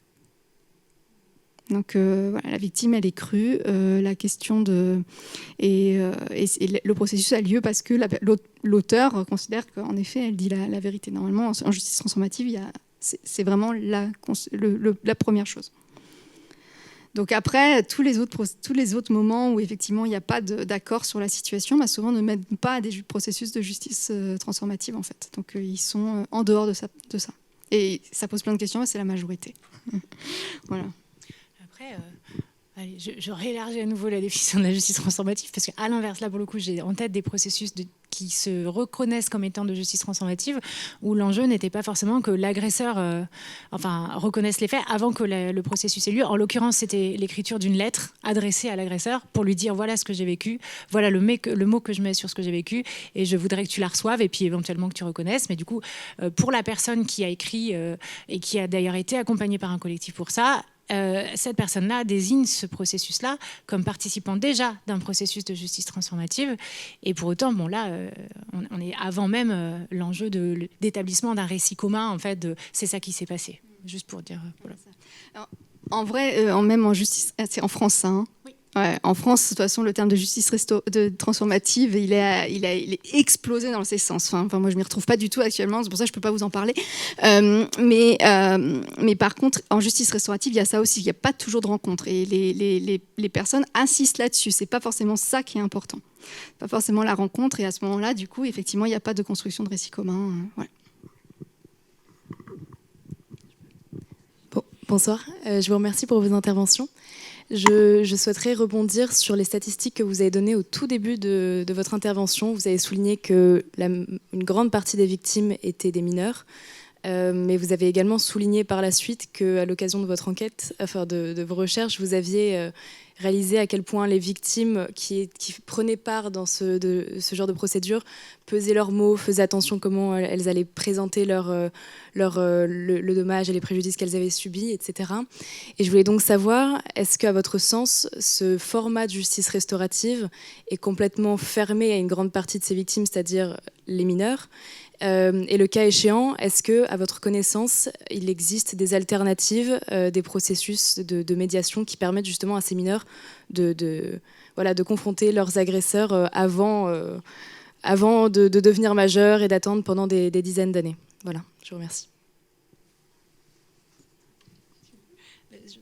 Alors, vous voyez un peu, Emeline, tu n'as pas travaillé avec des mineurs? Non, ils étaient déjà majeurs. Ils étaient déjà majeurs. Moi, j'ai pas rencontré le cas non plus de travail avec des mineurs. Voilà. Par contre, je peux à nouveau renvoyer vers le film Hollow Water, qui pour le coup dresse un espèce de portrait qui pose plein de questions, je trouve, du travail possible au sein de familles avec des enfants, et qui disent face à la caméra quelques années après que ça y est, ils peuvent s'asseoir à côté de leur père sur le canapé, ils n'ont plus peur, le père ne va pas recommencer. Voilà, je vous laisse regarder et vous faire votre opinion. Je pense que c'est, à mon avis, une question essentielle. Tout à l'heure, monsieur parlait de cercles restauratifs qui se pratiquent avec des enfants. Donc voilà, mais en tout cas, nous n'en avons pas l'expérience. Je complète très brièvement, oui, il y a des processus de ce type en France qui sont encadrés, enfin qui font l'objet de multiples précautions dans la loi, mais la protection judiciaire de la jeunesse est en train de développer et de déployer de nombreuses de ces mesures, y compris pour des victimes très jeunes. Je me permets juste de rebondir. J'avais notamment en tête, en fait, pas forcément les infractions sexuelles commises par des majeurs sur des mineurs, mais je pense notamment à celles commises par des mineurs sur des mineurs. Il y a Marie Romero qui avait vraiment souligné des noms, enfin des statistiques absolument glaçantes. Et on sait quand même que c'est un problème qui est vraiment difficilement pris en charge par la justice parce que terriblement difficile à délimiter. Et donc voilà, je me demandais si la justice restaurative, le cas échéant, serait peut-être possible entre mineurs. Et dans ce cas-là, est-ce que ça existe déjà ou vraiment on reste dans une perspective très majeur-mineur et donc relation de pouvoir, de domination?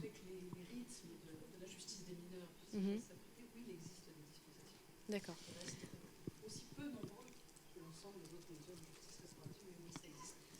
Après, je voudrais juste souligner un truc, c'est pas parce qu'on est qu'entre mineurs qu'il n'y a pas de rapport de pouvoir. Parce qu'il y a des rapports d'âge, il y a des rapports de genre chez les mineurs. Il y a tous ces rapports, ils existent. Et donc, il y a une tendance à croire qu'ils sont un peu plus innocents parce qu'ils sont mineurs, mais c'est pas si simple. Voilà,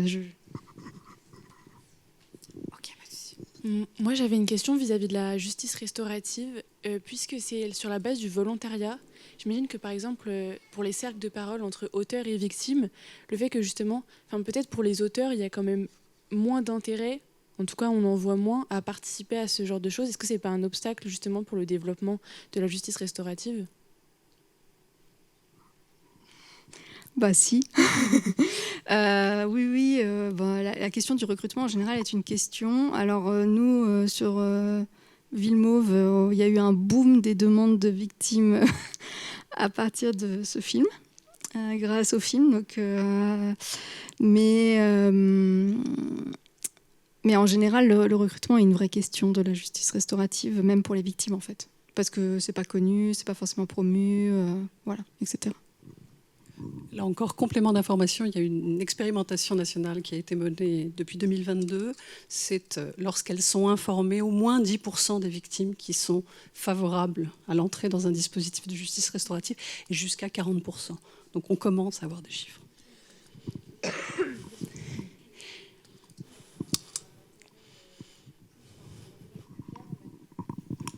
Les victimes, du coup, elles ont un intérêt plus clair. Elles veulent donc la réparation, elles veulent la reconnaissance des faits. Mais les auteurs, finalement, même si dans le film on voit qu'ils veulent, ils ont quand même un intérêt, mais ça me paraît quand même plus rare, assez minoritaire, parce qu'au final, ils vont surtout prendre les émotions des victimes. Alors oui, il y a le Nassim qui dit j'y ai intérêt parce que c'est bon pour le juge, ça c'est un phénomène, mais ce qu'on a constaté dans l'enquête, c'est qu'il y a d'autres processus indépendants de la contrainte judiciaire et qui tiennent le plus souvent à l'entrée dans un groupe et dans une démarche de réflexion. C'est-à-dire que ce sont des détenus, notamment des condamnés, qui ont une expérience des groupes de parole et qui vont entrer dans ce processus de responsabilisation à partir de là. La contrainte judiciaire, elle demeure. Oui, rapidement, moi je voulais aller un peu plus loin que la personne avant moi. Je trouve, en entendant un peu aussi toutes les questions, au niveau de la protection de l'enfance, on sait que c'est une thématique, les violences notamment entre mineurs, les viols et les agressions sexuelles. De ce que j'entends, il y a quand même... Et là, on peut revenir sur le procès de l'État qu'on peut faire sur la non-protection, alors qu'il y a des mesures qui sont instruites ou non, comme c'est le cas actuellement de la protection de l'enfance qui est dans une passe compliquée. J'ai l'impression, moi en tout cas, qu'on dise restaurative ou transformative peut-être dans un second temps, que ce serait un système, un secteur où ce serait essentiel et où ça pourrait extrêmement bien marcher. Est-ce que c'est des choses qui se sont faites à l'international, où il y a quand même plus de progrès sur les droits des enfants, et est-ce que potentiellement il y a des associations qui sont en train de le mettre? La PJJ, j'ai entendu, mais la PJJ, ça reste quand même très très judiciaire. Je suis pas de l'école de droit, donc je peux me permettre. Est-ce que du coup il y a un peu d'autres alternatives que la PJJ, etc.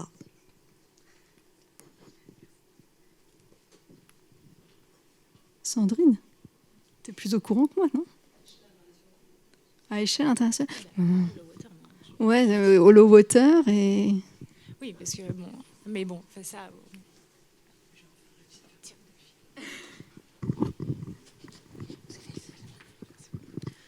La question, c'est de savoir s'il y a des associations qui font de la justice restaurative avec les mineurs, c'est ça? Ouais. Parce que, donc, effectivement, à part les pratiques à la PJJ qui sont entre mineurs ou entre mineurs et majeurs, il y a une association. Enfin, en fait, il y a plein de pratiques de justice restaurative avec les mineurs. Il y en a.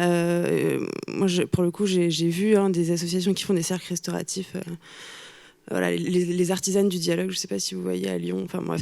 Donc ils font ça dans les familles, dans les entreprises, dans les colocations, voilà, qui font ça aussi. Et il y a ça aussi à l'éducation nationale, dans l'éducation nationale. Donc il y a eu tout un guide en 2013 de l'éducation nationale pour un climat scolaire apaisé et une justice restaurative. Et en 2013, ça s'appelait déjà, donc avant que ça passe même dans le code de procédure pénale, ça s'appelait déjà, voilà, dans ce guide justice restaurative, les pratiques que l'éducation nationale promouvait dans les établissements scolaires. Et donc là, il y a des cercles restauratifs aussi, ils l'appellent comme ça. Enfin, il y a plusieurs noms, mais il y a des cercles restauratifs qui sont faits dans certains établissements scolaires. Et il y a une autre association qui s'appelle Question de justice, qui en France fait des conférences familiales. Et ça, c'est des conférences du coup à l'échelle vraiment du groupe familial, et ça s'appelle des conférences restauratives à l'échelle du groupe familial. Et donc là, il va y avoir, oui, tous les membres du groupe familial qui vont être impliqués, les enfants, les parents, enfin voilà, toutes les personnes qui sont directement touchées. Ça peut être un peu plus large que la cellule nucléaire, qui sont directement touchées par les faits, et ça peut être tout type de faits. Donc oui, ça existe, c'est juste que c'est pas les pratiques qu'on voit dans le film, c'est pas les pratiques qui sont les plus médiatisées, c'est pas, mais elles existent, et c'est pas les pratiques les plus financées non plus. Mais bon, rien n'est très financé en vrai, mais donc ces pratiques, elles existent bien, et pour le coup, Question de Justice est quand même une association reconnue par le ministère de l'Éducation nationale et par le ministère de la Justice, donc à une forme de légitimité, voilà, quand même certaine. Juste pour vous informer, il est possible qu'une sirène stridente retentisse. Je crois que t'étais avant moi, je t'en prie. Merci beaucoup. Ma question fait suite au fait que vous ayez parlé de l'éthique du care. Vous avez dit que le care, c'est, enfin je raccourcis, mais c'est le souci du rapport à autrui. Et donc ma question, c'est quand est-ce que vous considérez que l'on passe du care, donc du rapport à autrui, qui est bénéfique, au prendre soin des gens à leurs dépens? En fait, où est-ce que vous mettez la limite? Parce que c'est une question assez naïve, je pense, mais j'ai du mal à visualiser. En fait, je pense qu'elle ne peut pas se poser dans les mots, mais elle se pose dans l'analyse de la situation, quand on voit la situation. C'est-à-dire que le rapport à autrui, c'est une relation intersubjective, et l'interaction, très souvent, il y a une relation de domination qui s'inscrit dans une interaction, hein, même si ça change, qui est dominant et qui est dominé en général dans les interactions. Mais bon, quand il y a quelqu'un qui est, par exemple, dans une position plus vulnérable qu'une autre, ça va être toujours en fonction de cette personne. Donc, quand, par exemple, vous êtes deux personnes face à une seule personne, qui est souvent le cas dans les groupes de travail avec l'agresseur, vous êtes forcément en nombre supérieur. Donc, il y a forcément une inégalité qui s'opère là-dessus, qui est peut-être justifiée, peut-être pas justifiée, mais en tous les cas, qui existe. Et on peut très bien, même en étant dans le rapport à autrui, penser qu'on sait ce qui est bon pour autrui à sa place. C'est-à-dire qu'on peut entendre ce que nous dit la personne, tout en se disant « Ah, il dit ça, mais en fait, c'est ça ». Ça, c'est le problème de tous les groupes ou les entreprises qui veulent faire prendre conscience à l'autre la réalité des choses. Donc, sachant que la réponse est déjà donnée. Donc la réponse est déjà donnée, donc il faut juste que la personne se rende compte. Et donc vous pouvez être complètement dans la relation à la personne, tout en ayant autre chose dans la tête que ce que la personne vous dit. Parce que vous êtes dans cette relation aussi, vous n'êtes pas fondu dans la personne, en fait. Vous voyez ce que je veux dire ? Et donc ça s'observe en interaction, et c'est pour ça que c'est intéressant de pouvoir observer les processus. Et c'est pour ça que c'est un problème de ne pas pouvoir les observer, parce que c'est un risque, mais c'est un risque théorique dont je parle là, et qui me semble exister d'autant plus que dans les témoignages, il y a des signes type les déménagements qui semblent signifier qu'il y a des personnes qui ne veulent pas continuer. Voilà. Et alors, pourquoi elles ne veulent pas continuer voilà. Moi, je ne sais pas. Voilà. Bonsoir. Alors, je suis assez candide et inculte sur les questions de justice restaurative et ou transformative. Donc, ma question, elle est assez pratico-pratique. Et donc, c'était dans la mesure où il y a une appréhension du pénal par les agresseurs, est-ce que ça ne va pas, d'une certaine manière, empêcher l'aboutissement du processus de justice transformative? Et si c'est le cas, est-ce qu'il y a des conditions posées entre les trois groupes, par exemple, afin que la parole de l'agresseur s'émancipe de ce risque que ça soit retenu contre lui, typiquement? Et du coup, je me détache là des communautés libertaires, puisque de toute manière, dans les communautés libertaires, il n'y a pas de pénal. Donc plutôt dans ce que vous avez pu voir en France ou...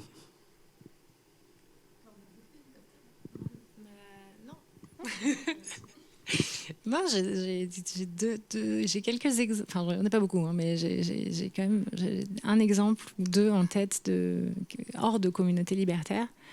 Mais en fait, ouais, c'est une hypothèse, il faudrait faire des études dessus. Je me demande s'il n'y a pas une génération là, et c'est peut-être très utopiste, c'est très optimiste. Je me demande s'il n'y a pas une génération de jeunes hommes, parce que c'est quand même souvent des jeunes hommes, qui ne sont pas en train de prendre conscience qui déconnent sérieusement. C'est-à-dire que moi, les cas dont je parle, c'est des personnes qui ont reconnu les faits par écrit, et qui ne sont pas des militants féministes depuis 10 ans, quoi. Et qui le font, enfin je veux dire, c'est des jeunes adultes qui pensent, quoi, et qui se disent en fait je vais reconnaître les faits par écrit, et donc ils prennent le risque, en fait, très clairement, quoi. Je pense qu'ils prennent le risque. Et ça me fait penser à une autre situation, pour le coup, là c'était d'observatrice pendant le tournage de Justice, où il y avait pareil un jeune homme, ils avaient à peu près le même âge aussi, entre 17 et 20 ans, quoi. Et dans la procédure, il reconnaissait les faits, il disait j'ai déconné, je suis désolé, c'est horrible. Et voilà, il avait violé. Et la magistrate était bien embêtée, quoi. En disant mais quand même 17 ans, tombé pour viol, enfin voilà, sa vie va être sacrément là. Et donc moi, je me demande vraiment s'il n'y a pas, on n'est pas à un moment d'évolution sociétale où un certain nombre de personnes sont prêtes à reconnaître des faits, mais que la menace du pénal freine dans ce processus. Mais en tout cas, moi, j'ai constaté et j'ai constaté à plusieurs reprises qu'il y a quand même visiblement des frémissements de ce côté-là. Mais, voilà. Donc en tout cas, voilà, la première situation, en l'occurrence, et j'en ai un autre exemple aussi, de reconnaissance écrite de faits de viol, quoi. Oui, ça pourrait se retourner contre eux. C'est vraiment, on est sur une confiance mutuelle où la victime a dit que... D'où l'intérêt de la 3e séquence en septembre sur lien entre justice restaurative et justice pénale. C'est tellement bien pensé.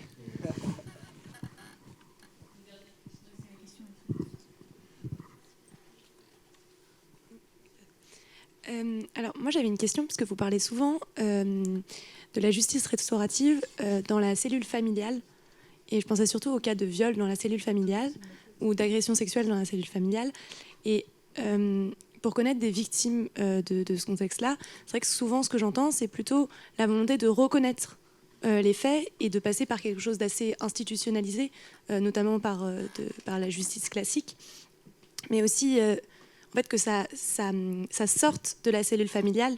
Donc je ne comprends pas en fait, l'intérêt de la justice restaurative, alors que souvent la volonté des victimes, c'est de sortir justement de cette seule cellule familiale et d'un petit peu de cacher les faits.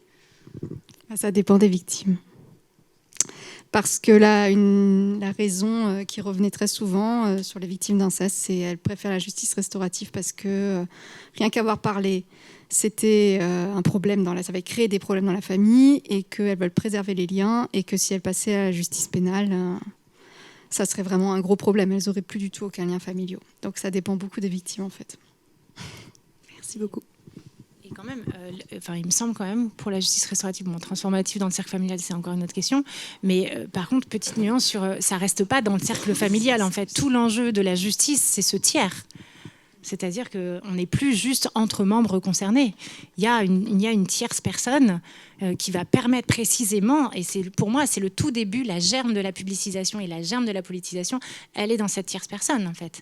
Donc c'est déjà une première étape cruciale dans la sortie de la gangue familiale, où tu as d'un côté l'agresseur, de l'autre la femme de l'agresseur et la victime, quoi, hein. Donc en fait, déjà là, on est dans la sortie de l'entre-soi. C'est très important. Voilà. Après... Et il nous reste à vous remercier infiniment.